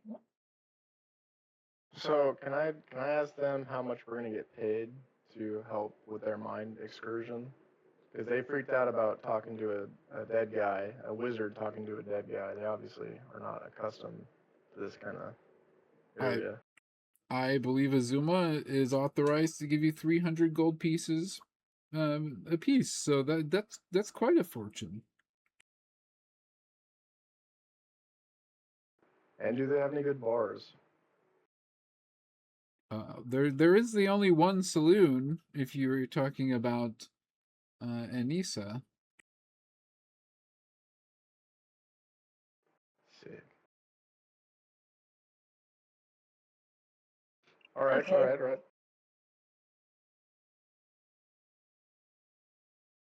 all right. Can we see any like gaps or shifting with the claw tunnel? Is there anything crazy going on right now, or are we still just standing in the cave at a dead guy? So as you look a little bit further down that tunnel, you can see there's kind of blood marks on the wall and signs of fighting and things like that around. There's a bloodied pickaxe on the ground. The one with the claw marks, that tunnel? Yeah, it looks like that might be the way to go. Okay. And these claw marks are like the size of your hand. They're huge, but they're not It's not like bear size. It's nothing. It doesn't. You don't feel like it's Oh, nothing so you can handle. how big is this tunnel, and is it a straightaway, or like is it very cramped, or is it 2 mine carts thick? Like, It's 10 feet tall and 15 feet wide. okay, that's good. That's good. The lightning bolt I have is pretty decent, so yeah. You want to just continue down the cave so you can go kill this thing? Yes. And Rena's gonna give a nice warning to the princes that it will be dangerous ahead, and they need to think about why they're actually here and what they actually want to gain from these And actions. and I think they should stay behind us because you said you're a paladin. Yes, a paladin bard. A Oh bard yeah. Oh paladin. hell yeah. Yeah. Mostly They're paladin. I'm gonna move them behind us because I That's only probably a good idea. yeah I only have let me look at my weapons real quick again. And you might be Yeah, able I to. have Uh, I have a I have a dagger, and then I have the two spells I have. yeah, you might be able to add and remove spells if you. There's somewhere on the D&D Beyond sheet. There's like a add remove spells or spell book or something like that, and you can add things and take them away if you want. It was kind of just pre-picked. I based it. I didn't base it. It's based off of the movie or the TV show series for D&D, Presto the Wizard. So it just kind of is random with that, I'm sure. But you feel free to play with that. But yeah, that I mean that's what's going on. If that's how you guys want to proceed down the tunnel, that's sounds like a good idea. You can push the minecart here. It looks like it's you got to move some things like rocks and things like that, but it looks pretty free of debris as far as you can see.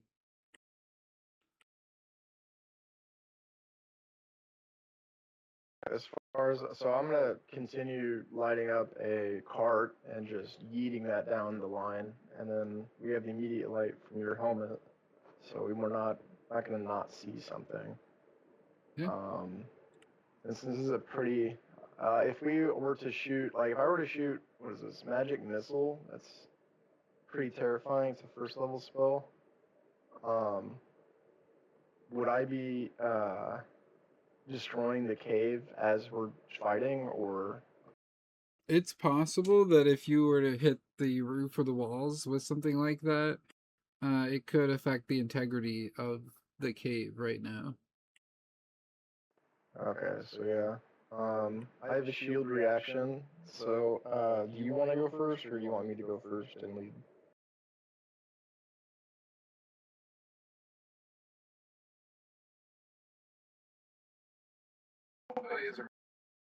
Uh, maybe.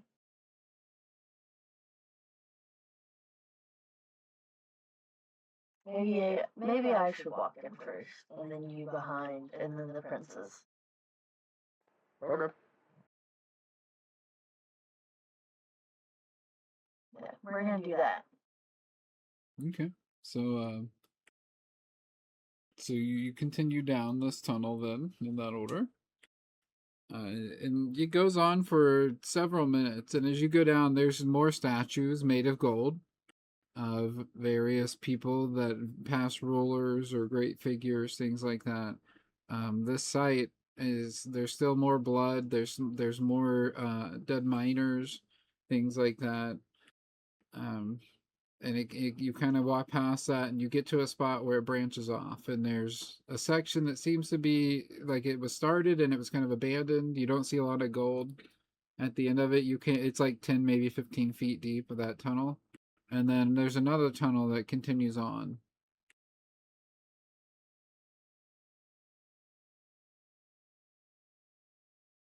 Are the princes still like arguing and being annoying?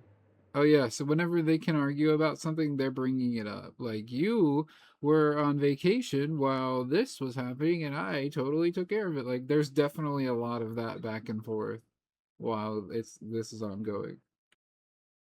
We still have the minecart with us that's lit. I'm gonna put them both to sleep and throw them in it. Okay, you're gonna cast sleep on them? Yeah, What level? I'm done. They're probably gonna give away our position. I'm good with not. It's a first level spell. Lena definitely discourages you from doing that. She shakes her head no. Oh, I okay. can't stop Alright. you, and I won't stop you. I start Doesn't casting suggest- and then listen to my paladin, the paladin in the party, because I am a guest, and I'll be like, okay, all right, fair enough, and we continue walking. Okay. I do want to turn to the princes, and I'll even roll persuasion if I need to, but try to convince them that they need to at least cease arguing inside of the tunnels. Okay. You're putting everybody else in danger. Okay, you roll persuasion. Now for Presto, your spell at first level it has an HP limit. I would recommend casting it at a higher level. You should have higher level slots. I think like casting it at third level or something will be enough to try to put both these guys to sleep. They have a lot of HP. But I got a 26. I am not gonna place them to sleep. I thought about it. okay, all right. Well, that's good, I guess, because 26 is pretty persuasive. And they look at you for a moment, and they kind of look at each other and straighten up their clothes. And they're like, "You're right. We need to focus on matters at hand." And then the Empress will obviously choose me. And whenever he says me, the other one at the same time says me, and and they kind of look like they're about to start arguing again, but they don't. Good. Rena smiles and nods acceptingly. Proceeds. Alwyn, Raina. You said it's Raina, right? Yeah. Alright. My name is, and let me, I'll just stay with Presto. All right. All right, so as you kind of go down the tunnel, you see there's three different branches. One kind of slopes upward, another one kind of downward, and one to the right. On these slopes, the one that kind of goes to the right has an X painted across on the wall next to the entrance. As kind of like it looks like a warning, possibly, and there's some green slime clinging to the ceiling. The middle one looks like it's seen a lot of traffic. That's the one that slopes upward, and then the one on the left that slopes downward, just kind of looks like it continues on. The tracks continue on to both, it looks like. Okay, so when we spoke to the dead guy, he said it's down in the mines. Is there any other loot in this mine that we could, like, I'm gonna use perception. There we go. What do I roll for that to look at further down? Like, is it feasible to teleport 30 feet down one of the ways and come back and use it again, or? Yeah, you could run it if you wanted to, if there's no traps or anything. But if you roll investigation for if you want to look at which tunnel maybe you should go through, that's something that's good to do. I think I'm gonna do detect magic on the down. I don't know if I'm using that right though, so I do apologize. I don't play this that often. That's okay. It's a D20, and then you add whatever the bonus is. I accidentally equipped it, so give me a second here. That's fine.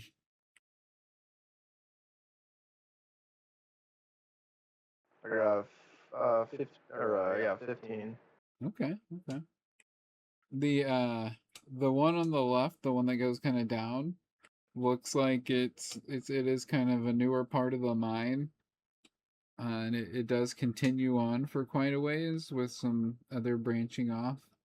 and some of those kind of dead end. Like it looks like it's kind of like one of those prospecting kind of tunnels. The one with the X is you can see slime on the ceiling, and as you kind of take a step forward, you can hear ahead of you. There is obviously some kind of danger there that's not going to be worth dealing with. Like people obviously aren't going this way. There's not a lot of signs of traffic. On the middle one, where there seems to be a lot of traffic, though, as you step in, let me get a perception check.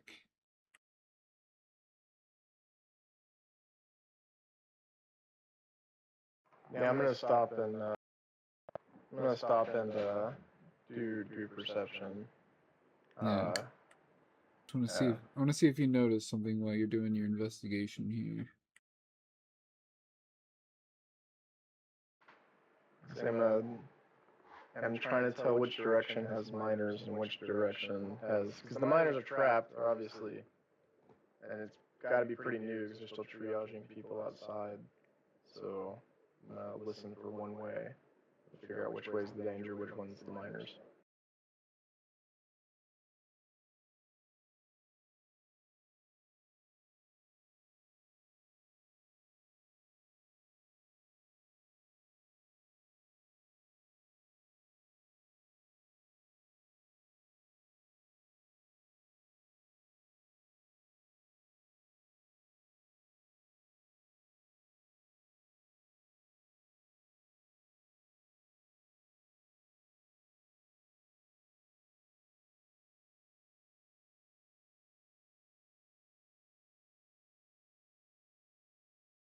Did you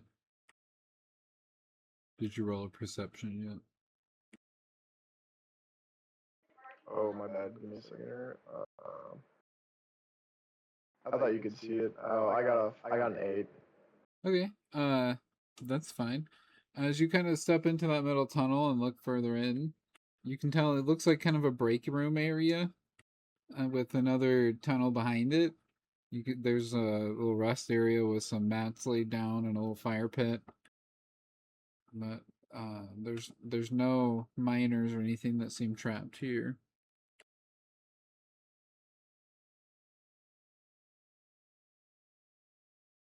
Alright, Raina, do you want to go down the other tunnel then? So you can just go murk this thing? Yeah. Sick. Okay.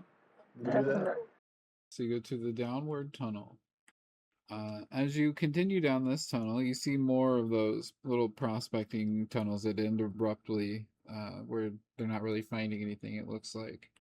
But then the track kind of ends. You give it a lunge forward and it rolls off onto stone floor.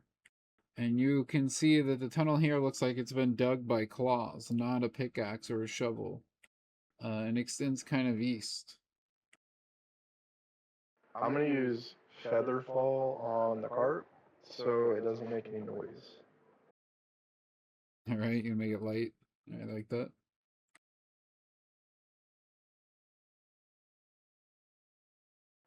Do I have to roll for that? I'm so sorry. No, I don't know the that dice. just happens. That's fine. Yeah.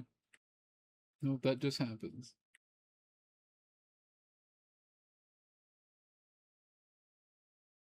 Cool. I'm gonna throw light on the cart and see the surroundings. And if there's stone floor, that's what we heard. What's around the area? It looks like this claw dug tunnel just continues on further ahead, extending towards the east. For as far as you can see, really. Hot on this thing's trail. Yeah, I guess we. There's not any like items to pick up, right? There's not like gold we can take from this, right? Doesn't look like it. No, you don't see anything laying around. You could mine some if you wanted.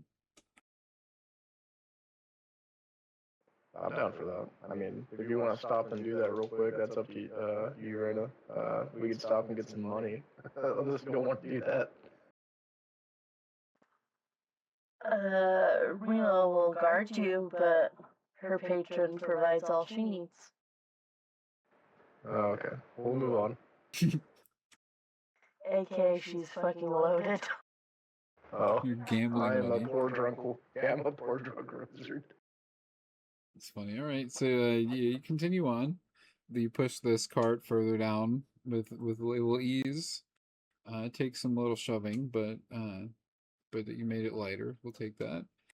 And you continue on, and it kind of looks like it's starting to open up and get a little wider into a bigger cavern.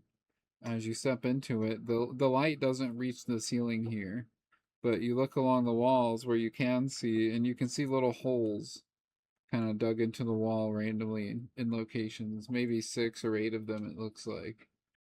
And in the middle, Real quick, I'm so sorry to cut you off. Real quick, do I need to worry about hunger in Project Zomboid? yeah, but in that cooler there is some food if you want to eat some food, and there's some sodas there if you need to get drink. Okay, cool. I didn't know if my guy was like gonna die or not. You could. On the right, you should see a circle. They call them noodles, and it'll tell you if you're hungry or peckish or starving or whatever. And if you're any of that, just go over there and grab something out of that cooler or off the table and eat it up. That's all free to use. The radio is currently broadcasting on 104.6 megahertz. Normally on that channel, I'm broadcasting my Coast to Coast Art Bell Open Lines radio, and people call in and tell me their ghost stories or the UFO stories or their conspiracy theories. But today is D&D. So like we're actually being broadcasted? Yeah, like 20,000 meter range, which is most of Knox County here, the whole map area that we play on. Under the mini cities. Like you can hear us all the way up to most of Louisville, I believe. Alright. So if you have something that can receive it, yeah. I thought you meant like real life. I was like, oh my gosh. Oh yeah, that too. Like I'm recording for that, yeah. So I can post it cool. later and share it and replay it. People will enjoy the show later, you know. Nice. But Well, yeah, so what's up? continue. I'm sorry, yeah, we're continuing on. I apologize. No, you're fine. So yeah, this room, there's the holes on the walls, and in the middle you can see it looks like there's a pile of gold ore that's been piled up.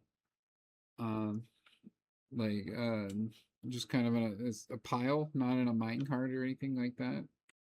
And the tunnel branches off to a few different areas. One of the tunnels is blocked, but not by rubble. It looks like by boxes and mining equipment and things like that. I'm gonna pocket some of that. Okay. Yeah.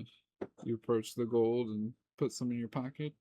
It is gold ore. There's not a lot of rock on it. It looks like that's mostly gone, like it's been pulled out pretty precisely. So it's pretty good. It's pure nuggets if you want to put some in. Put a couple of pounds in. Right. Yeah, I'm just gonna swipe that real quick, and while the princes are arguing, and I can feel Raina just giving me a stare. I'm sorry. Yeah, and you can choose if you want to do it secretly. If you want to do it secretly, you can do a sleight of hand check and see if they even notice. Will the princes notice? That depends. Like if you pass the check, then no. And that's one of your skills. You get a bonus for that usually on sleight of hand. What dice do I roll for that? A d20. And then you add whatever that bonus is on your character sheet for sleight of hand. It'll be like a plus or a minus even. It could be, but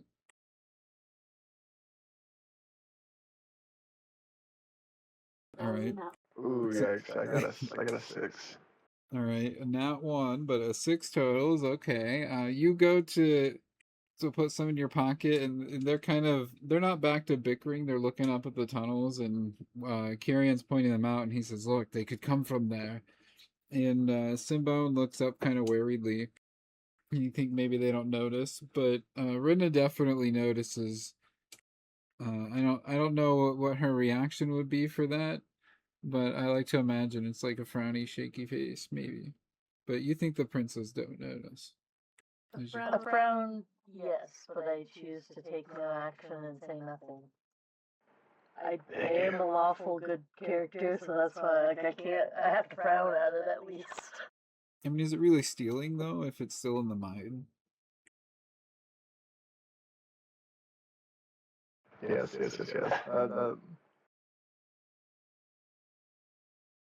I mean, to be honest, also, this is in my fucking kingdom, and the princes over here, if they fucking noticing being stole from at this point, they have to be taught a lesson. Like, I can't fix all their problems.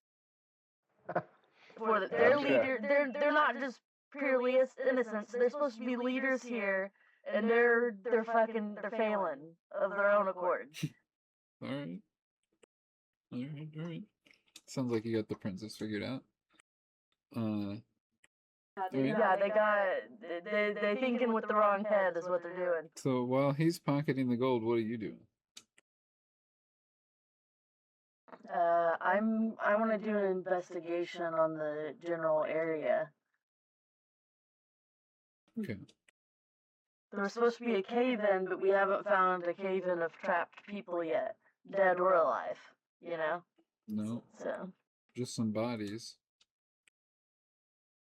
But not enough to warrant what they were saying outside.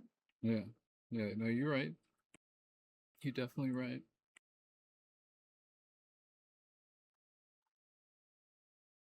All right, I'm That's done 6. pocketing some gold now. You're right. I'm pretty happy because now I get to go drunk in town. Yeah, When we get back to town, I you get to sure get can. drunk. It's good currency around there.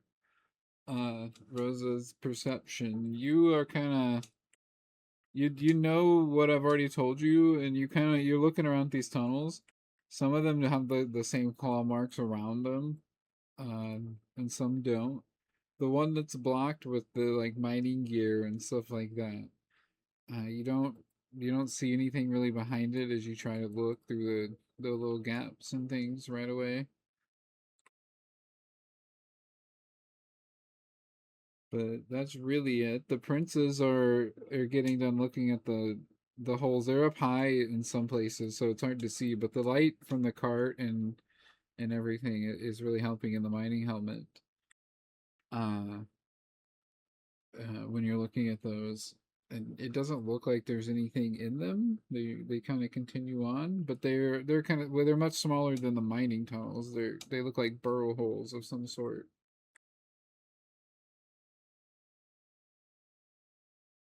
Can I do a nature check to see if I know what could make that?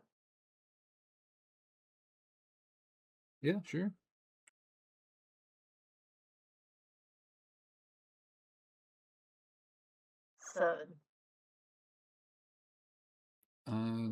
Some kind of burrowing creature, maybe a big mole, or maybe something like what these people had described. You remember Duavon, or I forget their name now. I'm very sorry. But you remember that they called out something called an Aurafox or an Vorax? But maybe it was one of those. Maybe this is where they come through the tunnels. Can I ask the princes if they know more about that creature? Yeah. They're from around here, so maybe they know more information. What is history for Presto? Does that mean I can like know the history of this creature that you said earlier? Yeah, so history is exactly that. You can think about it in that way. You can apply history. You can apply any of your skills how you wish. If you roll good or bad, it doesn't really matter in the sense of if the skill gives you information. Like if history doesn't apply and you roll really good, you're still not going to get a whole lot of information. But if history does apply, then you could get information. So, All right. before Rosa asked the princes if you wanted to think about it on history, you could, or you could do that while she's asking them. That's all up to you in this game.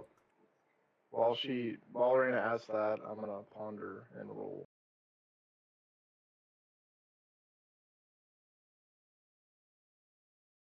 I got an 11 plus 9. Okay. So I got a 20.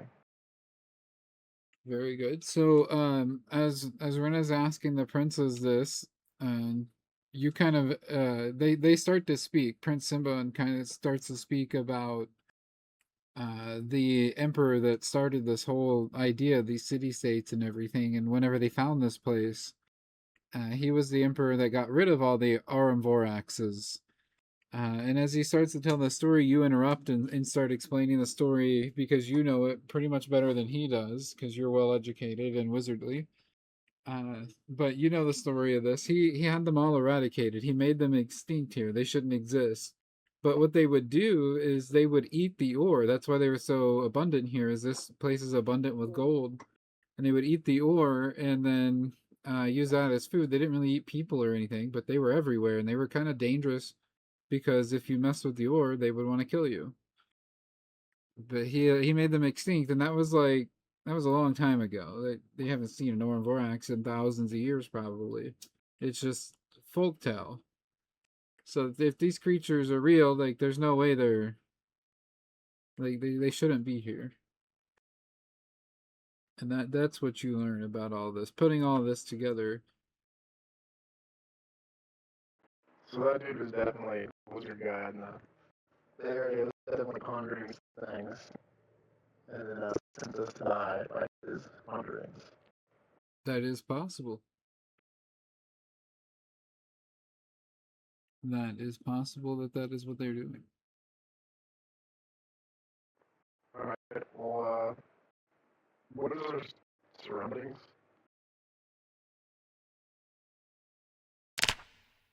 The surroundings are unmoved really. You as you're looking around again at the room, though, you do notice kind of behind the crates and the mining gear tunnel a little shadow light. And you think you notice movement, and then the light is gone.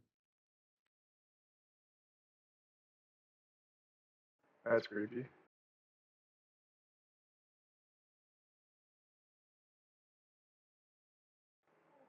I'm gonna look at the paladin because I'm a drunk wizard. What do you think the best move is here? Did I see the thing that moved? No, I'm sure he told you about it. Hey, there's like a spot of light over there, and then it was gone, and there might have been something over there. I'm more of a.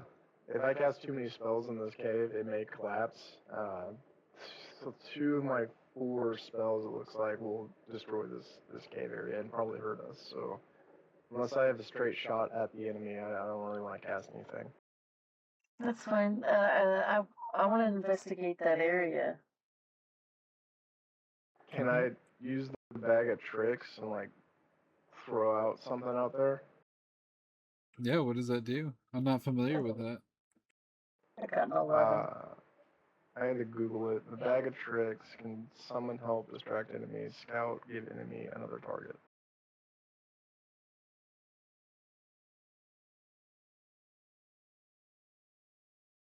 Then I have a deck of illusions, a rod of security, a wand of secrets, helps locate and hidden nearby traps, secret doors. Yeah, do you roll to see what you get, or do you just decide that's what you're pulling out? That sounds cool. You should I definitely don't try think some. I don't think it's a roll. It just says it's a magic item. Okay. Yeah, I don't know a lot about it, but if you do, or you can come up with something convincing enough that sounds great, that's kind of how we play. So, Okay, I'm gonna pull out there's a battery in case you need it. I'll pull out my bag of tricks and summon a mole rat that speaks and send it over there towards the light, and then it disappears into the darkness. Okay. So you do that, and it runs through kind of the gap in the debris. Rosa, roll your investigation on this as this thing kind of starts to scurry through the pile there and make its way in behind whatever is behind there. 19. Okay, so you see it pop out behind, like it kind of its butt little like wiggles as it squeezes through a tight spot, and then pop it goes through, and you hear a bunch of like movement. You hear like, and then you hear some shouting like ow, ow, ow, ow, ow, ow, and then a torch comes on, a torch light, and you're kind of looking through the gap, and you see that there's a few people back there with a torch, and this mole rat is like got a hold of this beard on this one dwarven miner, and he's trying to pull it off, and one of the other doors comes up and starts pulling stuff off the pile, and is like, we're friendly, call it off, call it off. All right. I'll grab my Morat, throw him back in my bag of tricks. So we have now found the miners. Perfect. Yeah, that's great. As you're putting that back in your bag of tricks, and the miners are kind of clearing out a way and crawling through, you hear in the walls above you some kind of scurrying. Not from just one area, but kind of all around you. Are the miners injured? I have greater potion of healing 3 and 1 potion of healing. You can do a medicine check if you want to see. I mean, I don't want to waste my supplies on them. If they can be freaked out by a mole rat, there's not like one passed out or anything, right? No, they. I mean, besides being dirty and malnourished, they seem like they're mostly okay. All right, then I'm not gonna use that.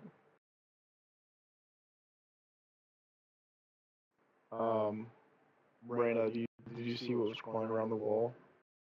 I did not check it. We've just heard it so far, I think. Yeah, and you're still hearing it. Like the scurrying sounds like it's getting louder, and it's hard to pinpoint where it might be coming from. I'm gonna roll perception.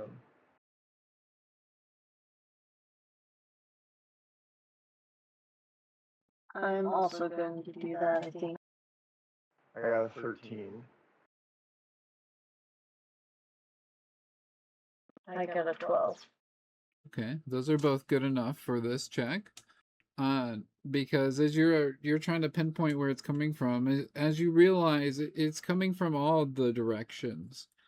Out of 6 different holes, pops out these furry little creatures into the light of your cart, and they kind of flinch at first and then adjust. They kind of look like ferrets with more legs, and they have sharp, fangy teeth and beady black eyes. Their fur is white, and they are about the size of a horse, I would say, average. And they notice you. Are they edible? I imagine they could be. They are some kind of animal, but they don't seem very happy. Are they gearing up to attack us? Yeah, they're on the walls above you. So they're in this corridor, and they're in this cavern that kind of you've opened up into. The ceiling's about 30 feet high. They're about 20 feet and 15 and 10 feet above you, variously around you, all around the middle of the room. Or I guess all around the outside of the room, I should say. And the whole room is probably 40 feet in diameter. Oh, so I can cast... Oh, where'd it go? Wall of Fire. That's a 4th level slot spell. 2 4th level slots. Yeah, you could. So, do you want to kill these things, or do you want them to jump, like, wait, or, like, what do you want to do right now? Yeah, I have a feeling that these things are likely not going to give us a choice. Can I romance one? As the miners notice what you're looking at, they kind of scream out like, "Oh God, you brought them to us!" And they kind of start making their movement towards the tunnel that would lead out. Okay. So, real quick, I'm scrolling through this. There's that what is that? It's a ball orb of water. Can I hold all of these things in one sphere, watery sphere? Or... If you got them to jump into it, I imagine they could get stuck into it, yes. I'm gonna do that so the miners can make it out. And I need to figure out what dice How that big is it, is. the ball? Let me find that real quick. There's usually a range and then there's a diameter. So you want to make sure it's big enough. I don't want you to waste anything. That's why I say this. And these are medium-sized creatures when it comes to how big they are.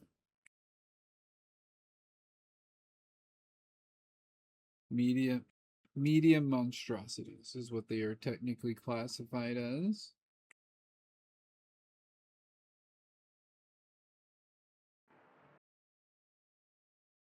It is a 5-foot radius, 10 feet across side to side. So it's a 90 foot by 5 sphere. Means 5-foot radius sphere. So 10 feet wide, 10 feet tall. Okay. Okay, So so I you don't could think probably that's get a couple of them trapped in this thing if you put it up there. And they were to go through it.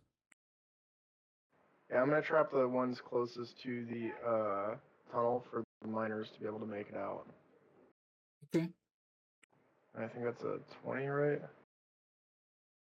Yeah, well, you would just pick where you want it to be. So in this case, we're doing like a theater of mind here. So we'll say it is in a position that it would trap two of them if they go to decide to make a move here. Yeah, I'm gonna trap a couple of them because you said there were 6. Yep, yep. It looks like there's 6 all around. I'm gonna trap 2 and then uh do. How many times can I attack? Can I just use my wall of fire right now? So right now you've used an action, but you can do what's called prepared. So we're kind of in a story mode more than we are a combat mode right now. So you could say, and I'm going to get ready to use my wall of fire, if they come any closer. And then Yeah, if they get any closer to me, I'm gonna crisp them. I'm not trying to get hit. okay. I got mage armor on, but I Yeah. wanna. I'm not get hit. And basically that means that you've prepared that, like you're ready as a reaction. So you don't have to wait for your turn. You don't have to wait for everybody else to, if there was more people, like to do what they want to do. It's like the moment they've leapt forward, I would come back to you and say, now you get to do your wall of fire if you want to do that still. That's kind of what that lets you do in this case, and then the narrative form. So Rosa, what are you doing here with this?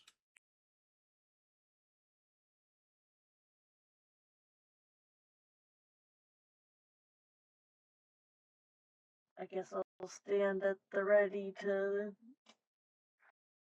defend myself or others. All right, that sounds good. And also, Presto has that reaction shield. Okay, so what that shield is, it's actually a spell. And whenever somebody gets attacked, you can choose as a reaction to cast that spell, and it has it has a long enough range you could cast it on anybody right now.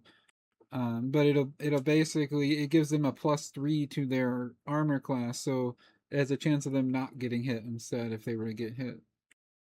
So you always have that Yeah, also. that's what reaction is. Okay. Yeah. I'm gonna have that just for the miners for Reyna for myself, and then I'm holding 2 of them. I don't know how long the hold lasts, but and Right I'm preparing wall of fire.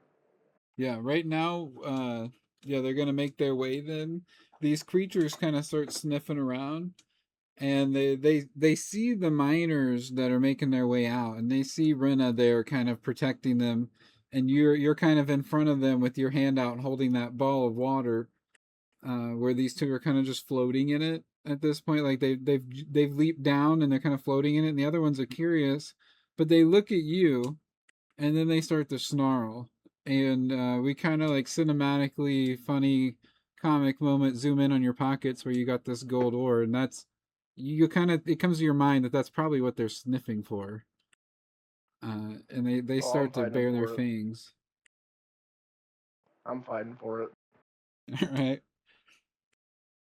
All right. All right. So as they begin to leap down, you can cast your wall of fire, and that will do. It says how much damage. We'll say that they leap down, and you drop it in a way that they are now hit by it. Even you can drop the wet ones if you want into it, and do some damage to them.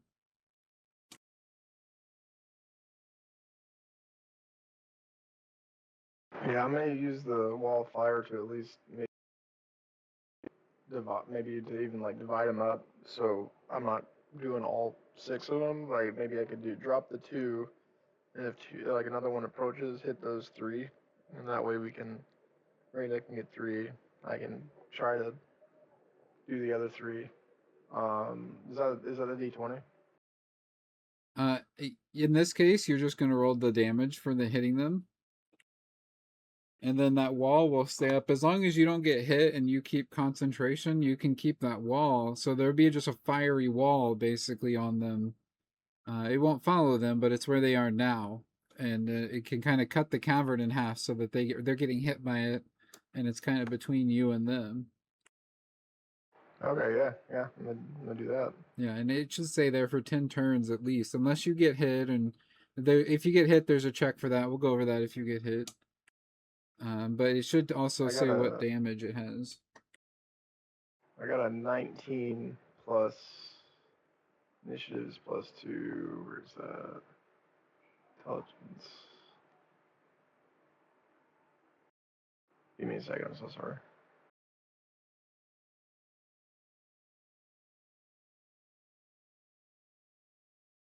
I'm not seeing like the plus for this over here though.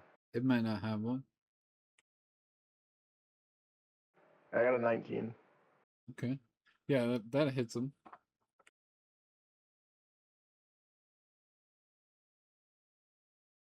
And then I guess I'm done with and then I'm prepared. I'm gonna prepare. What is this?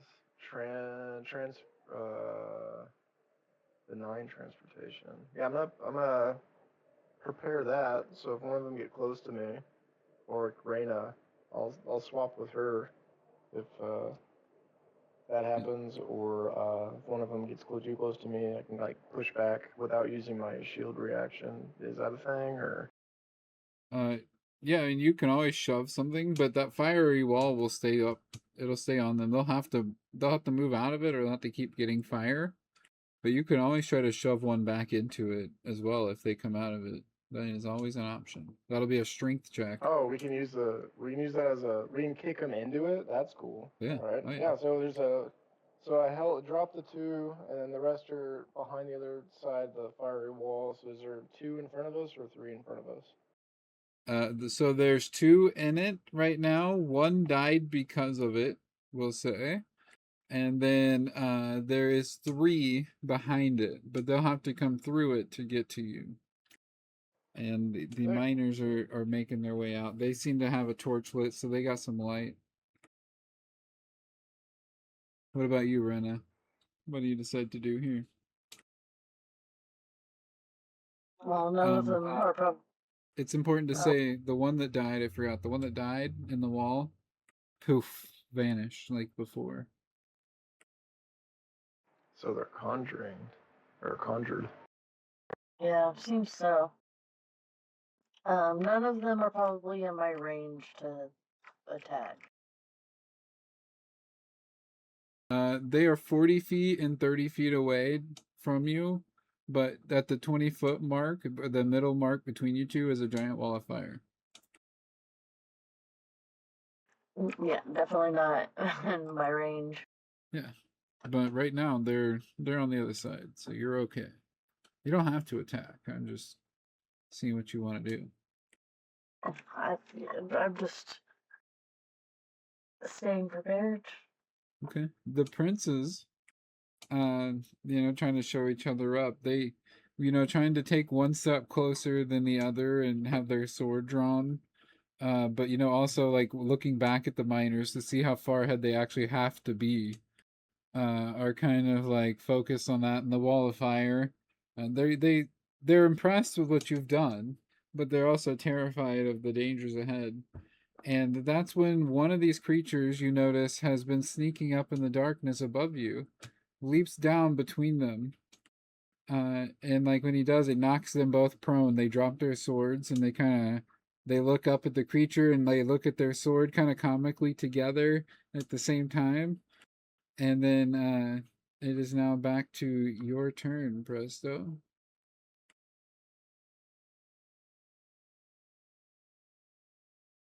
So they haven't gotten attacked yet. Nope, he just knocked him So over because he landed on him. okay. I'm gonna go ahead and where'd it go? Okay, there we go. Athletics, animal, history, arcana. So I'm gonna look at Rain and be like, wow, these guys are fucking useless. Like, this sucks. I'm gonna go ahead and hit them with. You said they're 30 to 40 feet in range. Yeah. All right, my ray of frost is 30 feet. So I'm gonna, and that if it's one drop in front of them, he's got to be right next to us. So I guess I'm gonna hit him with, and they're prone. So this is 100-foot line for lightning bolt, and if it's one, could I hit one of them and then hit like another one? Like where are the princes? And because I could only hit in a straight line with that. So are the princes in front of us because they Yeah. ran in front of us and then got? Okay, yeah. So I'll hit that one Well, with a lightning bolt, then we'll see. hit one in the So the fire. princes are kind of at the entrance of where you came in, so they're behind you perspective-wise, but they are within range of a lightning bolt. Now, I do want to say, if you cast a lightning bolt, it will make your wall of fire go away. But Oh, I don't I want to do that. personally, as a dungeon master, I like the wild magic stuff, and I have this rule where you can cast wild magic on a wild magic table, so you can cast a second spell right now if you want to try a concentration saving throw and see if you succeed. But if you don't succeed, something crazy could happen. Something out of this world Oh, could that's happen. cool. So that's up to you. Oh, I'm gonna It could do. involve death. I'm gonna do benign. What can I Hey, comic. teleport both of them, or can I teleport the monster where I'm at and go where they're at, so Reyna can kill the monster, or we'll be in No. range? Teleport's only gonna let you teleport or a willing creature. Ah. Then I'm just gonna hit him with the where'd it go? The frost, and see if I can just kill it. I'm gonna roll 20 plus 6, so rolling. All right. Now that is also another spell, just so you know. So you'll have to do a saving throw for this, or you'll have to lose the Okay. firewall. That's up to you. I want to keep the firewall, so I'm gonna run at Okay. him with the dagger. Okay.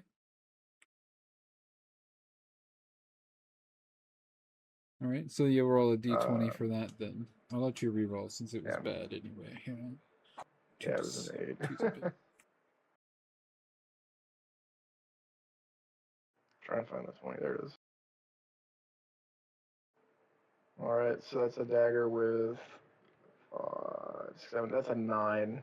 So with a 1d plus 1d4 plus 2 piercing damage.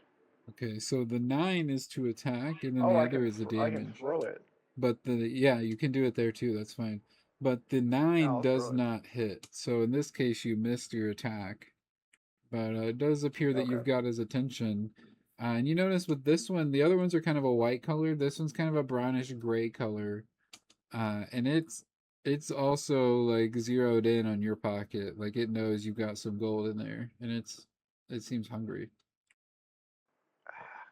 And now you can use Can a I throw bonus the action if gold you'd and like. I'll throw the gold in the fire. Okay. I'll throw the gold in the wall fire. All right. So yeah, you start throwing the gold in the fire. Yeah, it sees you throwing that gold and it's looking at it go into the fire. And then it just kind of it bears its fangs back at you. Shit. What can I do at this point? Like, is it my turn or? Yeah, you can. Or if you, so you still have the movement. You can start to head down and out of the tunnel if you want and leave the princes on the ground. As a bonus action, you can assist in getting one of them stood up. You can also, as a bonus action, do whatever you have that's a bonus action. Or yeah, you can end your turn. That's up to you. Now, if you try to run down the tunnel with your movement, you do get an attack of opportunity against you because you're trying to move away from something that's engaged with you. So I don't want that to sound too complex, but you can run, you can I help. don't have any bonus actions. Okay, so yeah, other than helping them get up or something, there's not a lot you can do.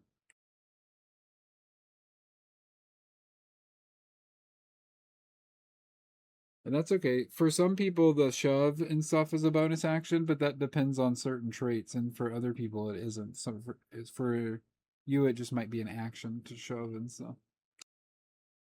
Yeah, I think I'm just gonna move. I'm gonna move next to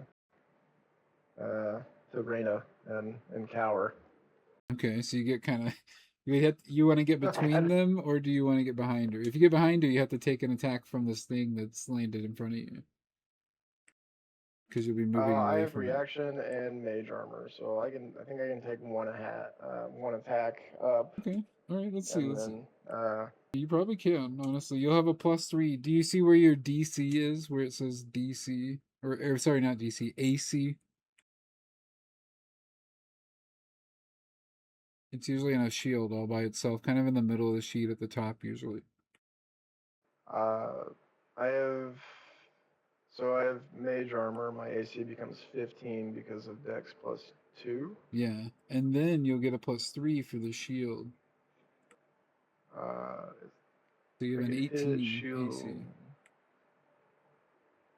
Math wise. It says so mage armor you can spike up to 20 AC until your next turn. Yeah, maximum. Yeah. But I got a 9 anyway, so no matter what, he missed you as you go cower behind Rena. Comic, welcome. Nice. I am deaf, so if you talk, you gotta like look at me and yell. But we're going. I'll be honest, we're getting close to the end of our adventure, but it is still going if you have a character. If you're here to trade, I'm currently temporarily closed. But feel free to grab snacks or something here. All of this stuff at the end of the session will be free to take with you. This building is currently unclaimed, but if you want to be the Coalfield bartender, you're free to right click and do claim safe house, and you have to wait till everyone leaves, but you can claim it as your own building and build your home here. That's fine too. As is, I'm leaving these things here. It's for everyone to enjoy. Sorry, I got distracted with the nerd talk because I'm like that. But yeah, if you got nothing else to do, we can end your turn and you can see what happens with these guys, or with Ren, I suppose. I cast up the wallfire, and then trap 2 of them. So yeah, I would have to do concentration, I think, to do anything else. But even then, would be super low. So I am pretty much done. All right, Rena, how do you do? What do you do here? Well,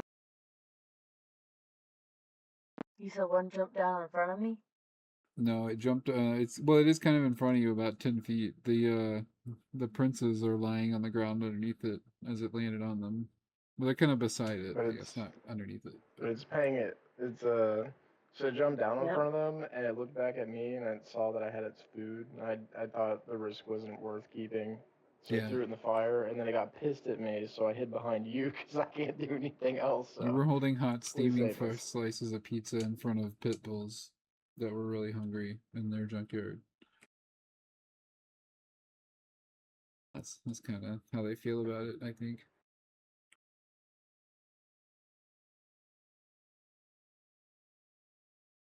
I'm gonna give a disappointed look to both of the princes and say, she's not gonna choose either of you.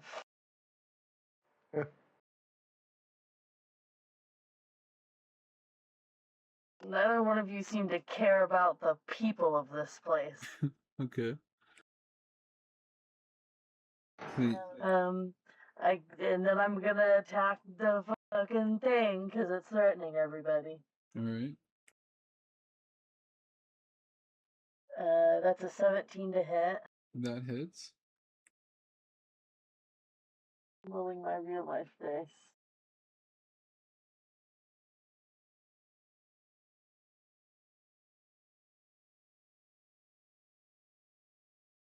Uh, 7 slashing damage. Okay.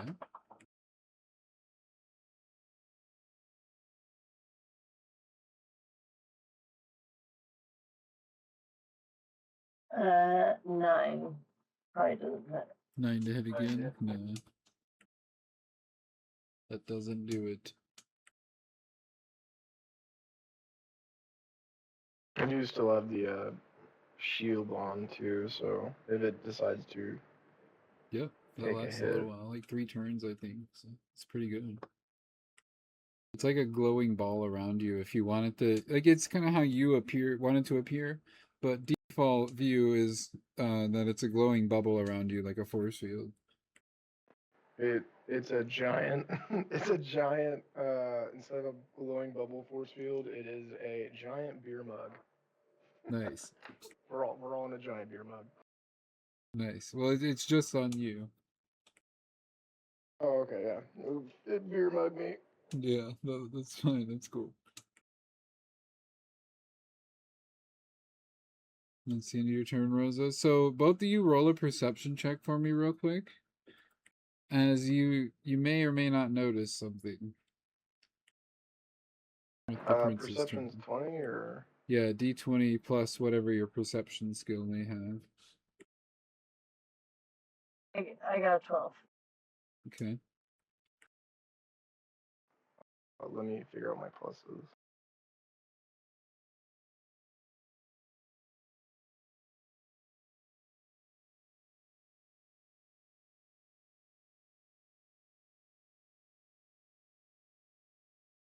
I got a 9 plus 4. I got a 13. Okay. Okay, it's not terrible rolls. It is enough to notice that that Prince Kyrian, he, like, when he got knocked to the ground, you notice a note falls out of his pocket, and he picks it up, shoves it back in his pocket as the princes stand up, and they make a slash at this creature that is attacking both of them. Let's see, I'm gonna roll for them this time. Let's see, both of them get a +3 with their swords here. So 16, that hits, and an 18 is gonna hit. So they both hit, and they're gonna do 2d8s. I'm just gonna make them roll the same attack here. 4 plus 6. So that's 10 damage to him. All right. So he's cut, but he's not as bad cut.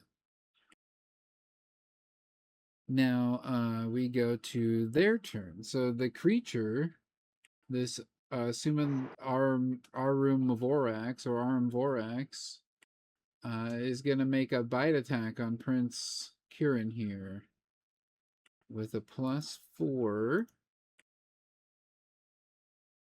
He got a nat 1. He's gonna miss him. He's gonna bite his own tail actually and do some damage to himself. This big dummy. He did 2 piercing damage to himself. But that's okay, because he can make an attack with his 2 claws as well, and he's going to attack each of the princes as he slashes out at them. It's a +5 on each roll. So he's got a 21 and a 9. So he's going to miss Prince Kiram. He's going to hit Prince... oh man, I forgot his name. Hang on. Cybon. Yeah. See, you know. You've been paying attention. Sidon or Cybon? Sidon? I don't know. You know. You've been paying attention. It's something like that. So he's going to hit him for... Oops, I put the 1 there. 10 slashing damage. So he's going to take a serious hit there from this thing. And it's a real hit. Like, it hurts. He slashes his leg open. You see blood spill out onto the floor here in the mine. It's not pretty. But now we come back to your turn, Presto. I'm gonna detect magic because when I wall a fire, one of them poofed again. So I'm gonna do detect magic. See if that. Okay, you do detect conjuration magic. We'll say actually it's still up from earlier because we'll say it didn't take you too long to get this far. Actually, so it'll Good save you point. some trouble there. You do notice now, kind of looking around and focusing on your magic and kind of taking a moment here. That tunnel that those miners were like holed up in, there's kind of a conjuration coming from around inside there. The kind of magic. And then also these creatures have that same conjuration magic around them. Could I do investigation uh while we're getting attacked or? Yeah. Yeah, you can do whatever you wish there. Well, let's try and take care of the first guy because the wall of fire's still up, and this is the only one that's Yeah. in front of us now. So And that appears to be I'm keeping them gonna. back. The other ones have kind of leaped out of it, but they're not. They can't get over or through it without being too badly hurt. They don't want to lose all their hair and be naked. Because it's a serious All wall right, of fire. so Like, it's hot. it said it was like 120 feet. Like it can get up that big. Yeah. It's pretty crazy. I'm gonna do the frost ray. That's like my best thing. So ray of frost, do 20 plus 6 plus 2 Okay. So d8. you roll a d20 and So add your 6 to it to see if it hits.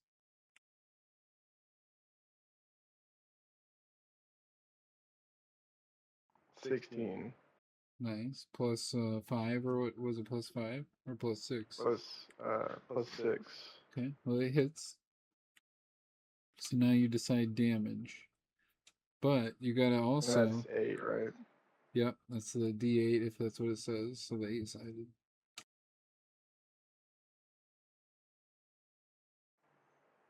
It says 2d8, so I do 2 eights or? Yep. Yep. So 3 plus whatever you roll.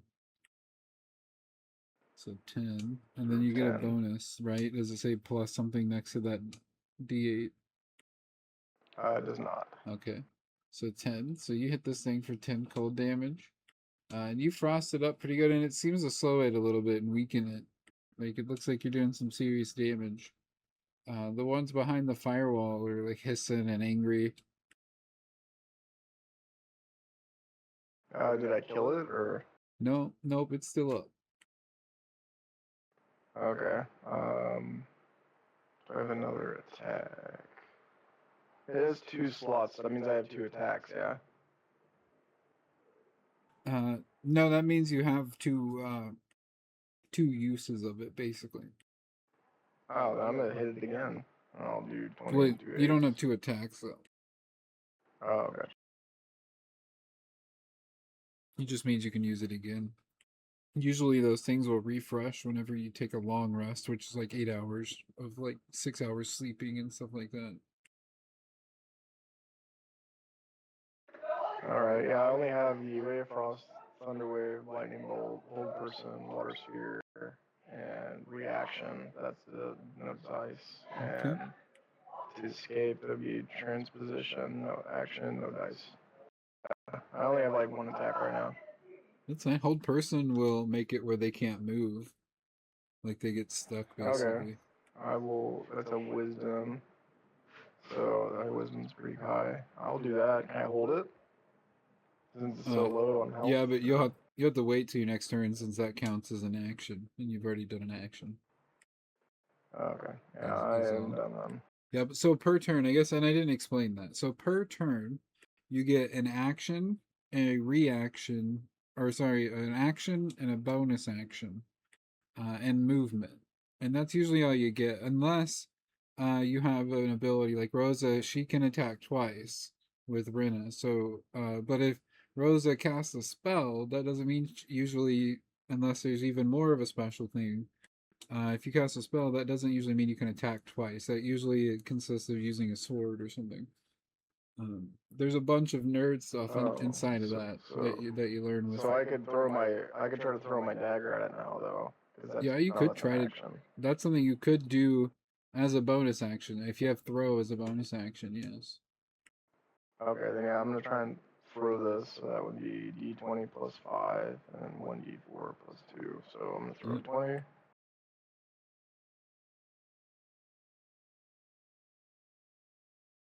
Oh god, 3. I suck with this dagger, man. That's 8, and then 1d. Yeah, so well, you throw this, and it does miss because you didn't beat its AC like with what you have. But whenever you throw it, you hit the side of the cave entrance there, the mine entrance tunnel there, and you make some of the rock kind of crumble down a little bit. And you do notice that it is pretty weak at the entrance here. Alright, Raina, the cave entrance is weak. I cannot throw a dagger to save my life, but I can spell. That's okay. How many are left? There's currently 4 behind the barrier. And then there's the one that is with the princes right now. He's kind of beat up. But the 4 behind the barrier are really, they're stuck. Like they can't do anything, but they are kind of mad. They're waiting for their chance. Okay. Is it my turn? Yep. Okay, well, I might hit the one in between the princes again. Okay. 16. That hits.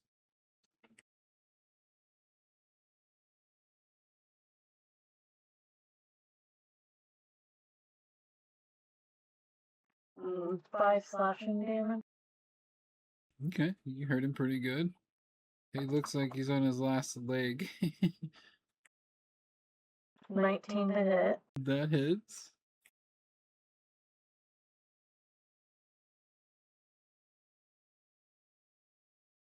Seven slashing damage. Okay, so you kill this thing. It vanishes. Poof, whoosh, and he's just gone right there before your eyes. The other ones are still behind the barrier, hissing. They seem more angry now. You see them start digging and clawing at the ground, as if maybe they're gonna burrow down and you go under your wall. Well, I think we should.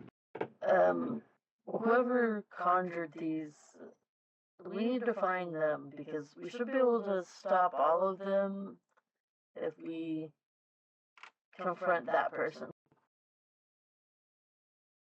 Also, I look at the princes and tell them to get up off the dang floor. All right. They do stand up, and Prince Sivan's kind of holding his leg. You know, he's getting a bandage wrapped around it. Prince Kyrian says, "Well, listen here. It's not quite our fault, Paladin, that we fell down. You saw that beastly creature, right?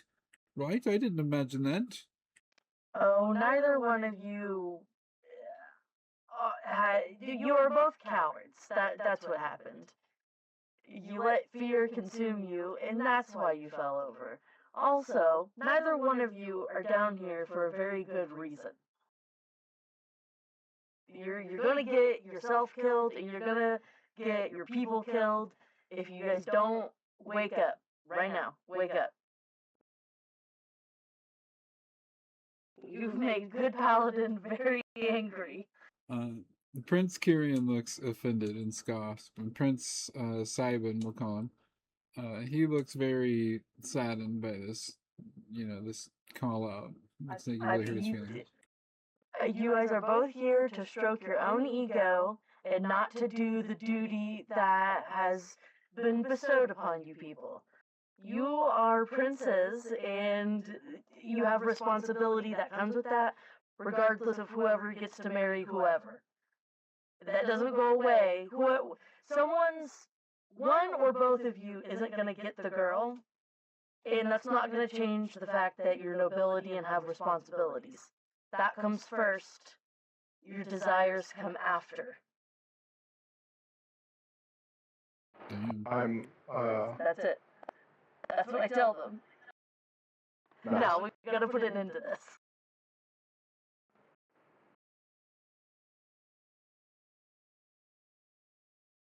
What is a wand of secrets?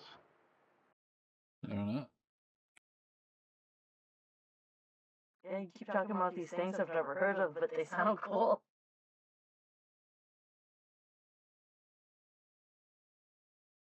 Again, comic. So the princes, very disheveled and upset. They're following the miners out. You do have these creatures that'll follow you once you leave this area. Uh, you do have a range on this that you have, but eventually this wall will disappear, and they may come after you guys. So you have to hurry out of the mine. But there is also that other entrance that you are detecting more of that conjuration from as well. So how do you guys want to proceed here?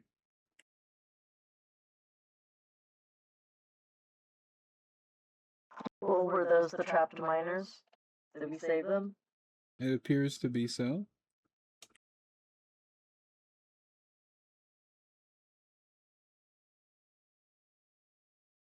Well, I guess the princes are giving up, but I kind of say we probably should put an end to whoever's causing this much danger. Also, one of them had to know what he needs to come back over here. What was that? I saw that.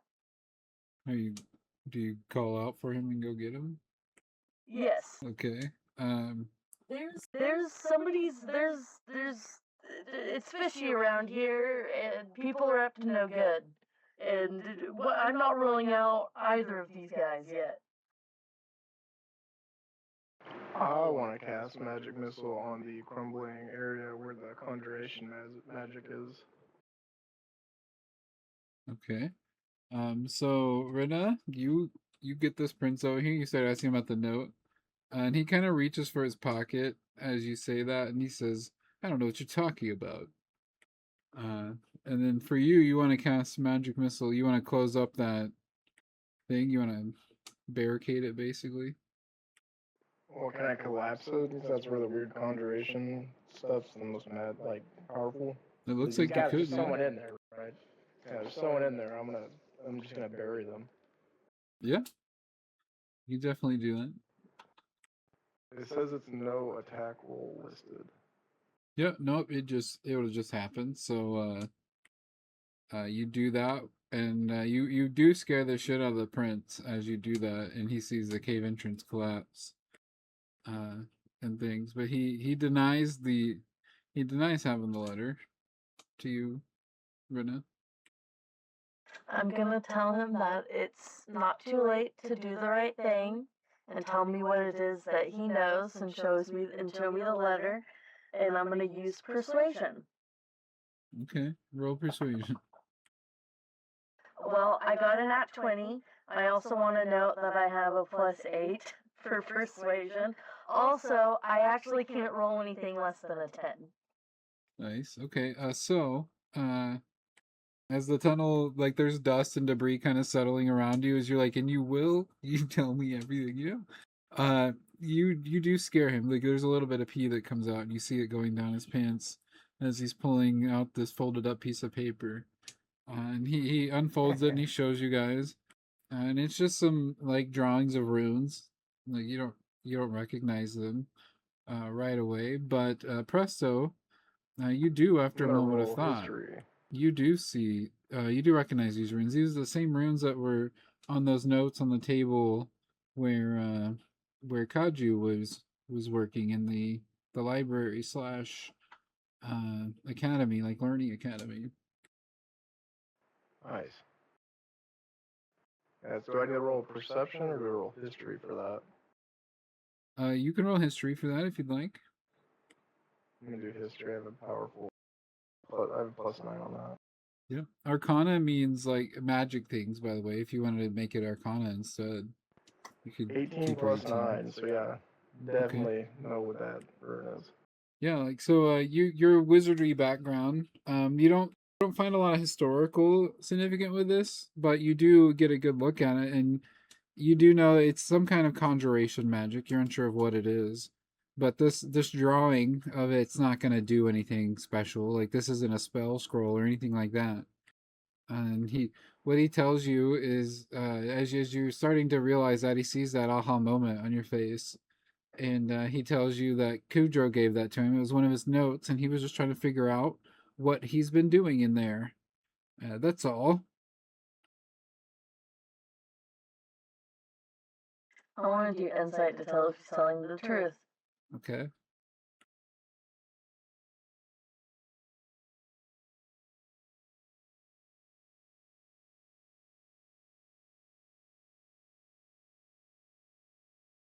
$11. All right. He does appear to be lying to you. He seems very Okay. fearful of you. That's for sure. I'm going to frown at him. I would like the truth, please. Although I told you everything I know. That old man, he must have been here. He must have been doing something. I was giving my speech, remember? It will only get worse if you lie. It's only the consequences are only ever worse when you lie. You should just be truthful. I am. I swear, please. Don't kill me here, please.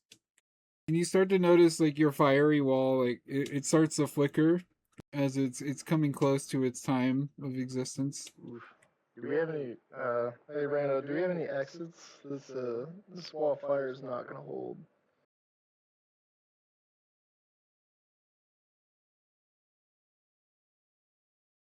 Look, we should just leave. Let's go. The guards can come back and kill these guys. I mean,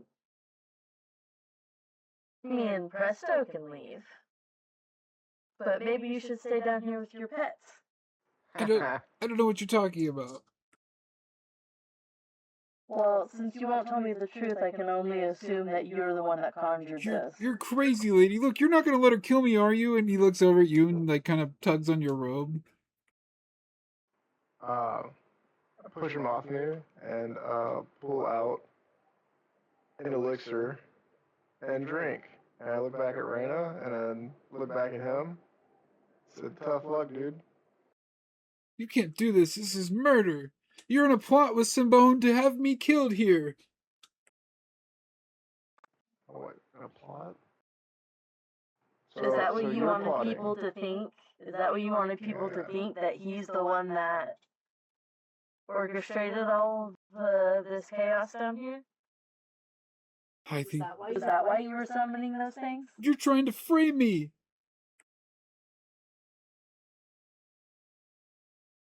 Can I do insight to see if he believes that we're trying to frame him, or if he's trying to cast blame somewhere else? Sure, you can insight all day. He seems terrified. I got 16. He seems terrified, and he seems willing to tell you anything at this point. If he really believes that you're going to leave him here to die. Is it Sabone that we're talking to? No, Kyrian. Okay, look, bud. I'm gonna look at him and say, look, bud, I can kill you and then talk to you after you're dead, or leave you here and talk to you after you're dead.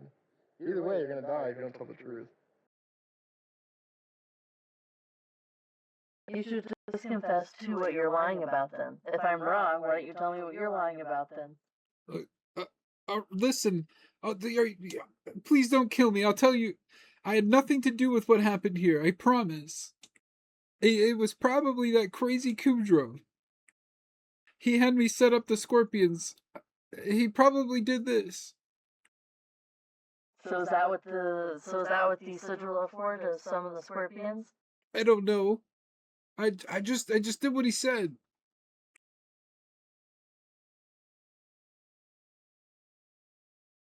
Did you use what was on this note and then the scorpions appeared?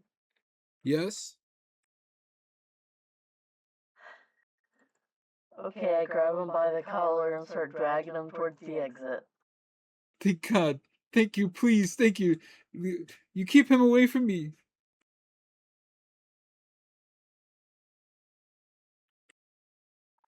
He was gonna leave me here to burn. I start to laughing burn, maniacally. the fire's about to go out. I start laughing maniacally and turn to my turn to my firewall. And are they all in a straight line, the enemies, or most of them, or whatever? Yeah. Yeah, you could Alright, cool. So move your I'm laughing firewall at to his kill them, yes. yeah, I'm laughing at his misfortune, and that told the truth. And then I'm gonna let's see what can I do here. I'm gonna roll for. I can move the firewall, like I can just push it back and keep burning them. Yeah, you don't have to roll. You can just reshape it basically like a recast kind of Oh, yeah. situation. I'm gonna reshape it into a keg of ale and have it roll at them. All right. Yeah, basically you use your action to reshape it. Or move it, within range. Yeah, so Yeah, reshape it as a keg of ale and have it go at them. Do I need to roll for that? nope, you're good to go. It burns up the rest of them. Sick. They all vanish and poof away. It was rather a simple task for you, being such a powerful wizard. Alright, I'm dragging this guy out and I'm heading straight back to that university place. Okay, well, as you make your way out, so you're Wait, celebrating. can I roll? Can I roll a perception or investigation for some more gold on the ground? For some more gold on the ground, you said? Yes. 'Cause I threw my gold in the fire. Thought that would distract them. It didn't. It pissed them off, and then we defeated them. So can I repick that back up? Or... Yeah, for sure. Yeah, booze money. Do I have to roll for that? You gotta roll a perception, because things did get kind of kicked around and stuff. There is still a pile in the middle, but that's kind of been slagged, and it's really too heavy for you to carry. 22. Nice. So you do find in the melted now gold, because we're talking your fire was hot. You're able to Yeah, 'cause find. it was like you said 2 pounds earlier, which is of gold is wild. So there's got to be like what, like a little bit left. Well, yeah, so you're able to find enough to get about 1.5 pounds still back into your pockets. Nice. But the rest of it's kind of all been melted into one giant piece that you can't really do anything with right now.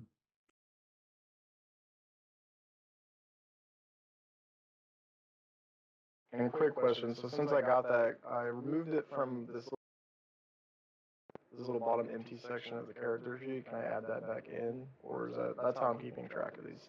I also only have 2 daggers left. Yeah, and you can, that dagger you can get back, yeah. Yep, you just pick it up. I normally assume that you do that. Now, as you guys make your way out of the tunnel, you see that there's a little bit of a crowd. You go out the way you came in, without any more issues, really. You go out the way you came in, and there you see Uzoma, I believe is that person's name, the dwarven lady who's in charge, it looks like, of the miners. And then you got the 2 princes. Rena's got the one kind of by the ring of his neck, just kind of dragging him out. And he's like, I'm sorry, please don't tell them. And there's a bit of a crowd of people. And it looks like maybe they were about to send in another rescue party to look for you guys that went missing. Izuma approaches you and she says, what happened? And why do you have the prince in such a manner? Is he injured? No, he's being scalded. And I explain his everything. ego. Okay. I explain A little bit of bruised everything ego. about what the prince did, too. I suspected as such. I've been on to you for a while, Prince Karina. You and Kudro. What proof do you have? Do you show him the note and everything? Can you explain that? Yeah. Okay. Mm-hmm. Yeah. So he tells a group of the miners around that, some of these other people who are probably coming in on another shift and stuff, here to help dig people out. He tells them to go ahead and arrest Prince Karina. So that what they do is they kind of circle him up and push him into like a big wheelbarrow. Like these wheelbarrows are kind of oversized. They're kind of comical, but they push him into one and they kind of just keep him there. And he tells Prince Soba to go get the guards and tell everybody else kind of what's happened here and what's going on. and he pays you guys your 300 gold and thanks you for your time and your service in this adventure.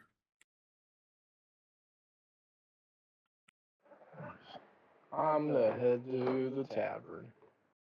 All right.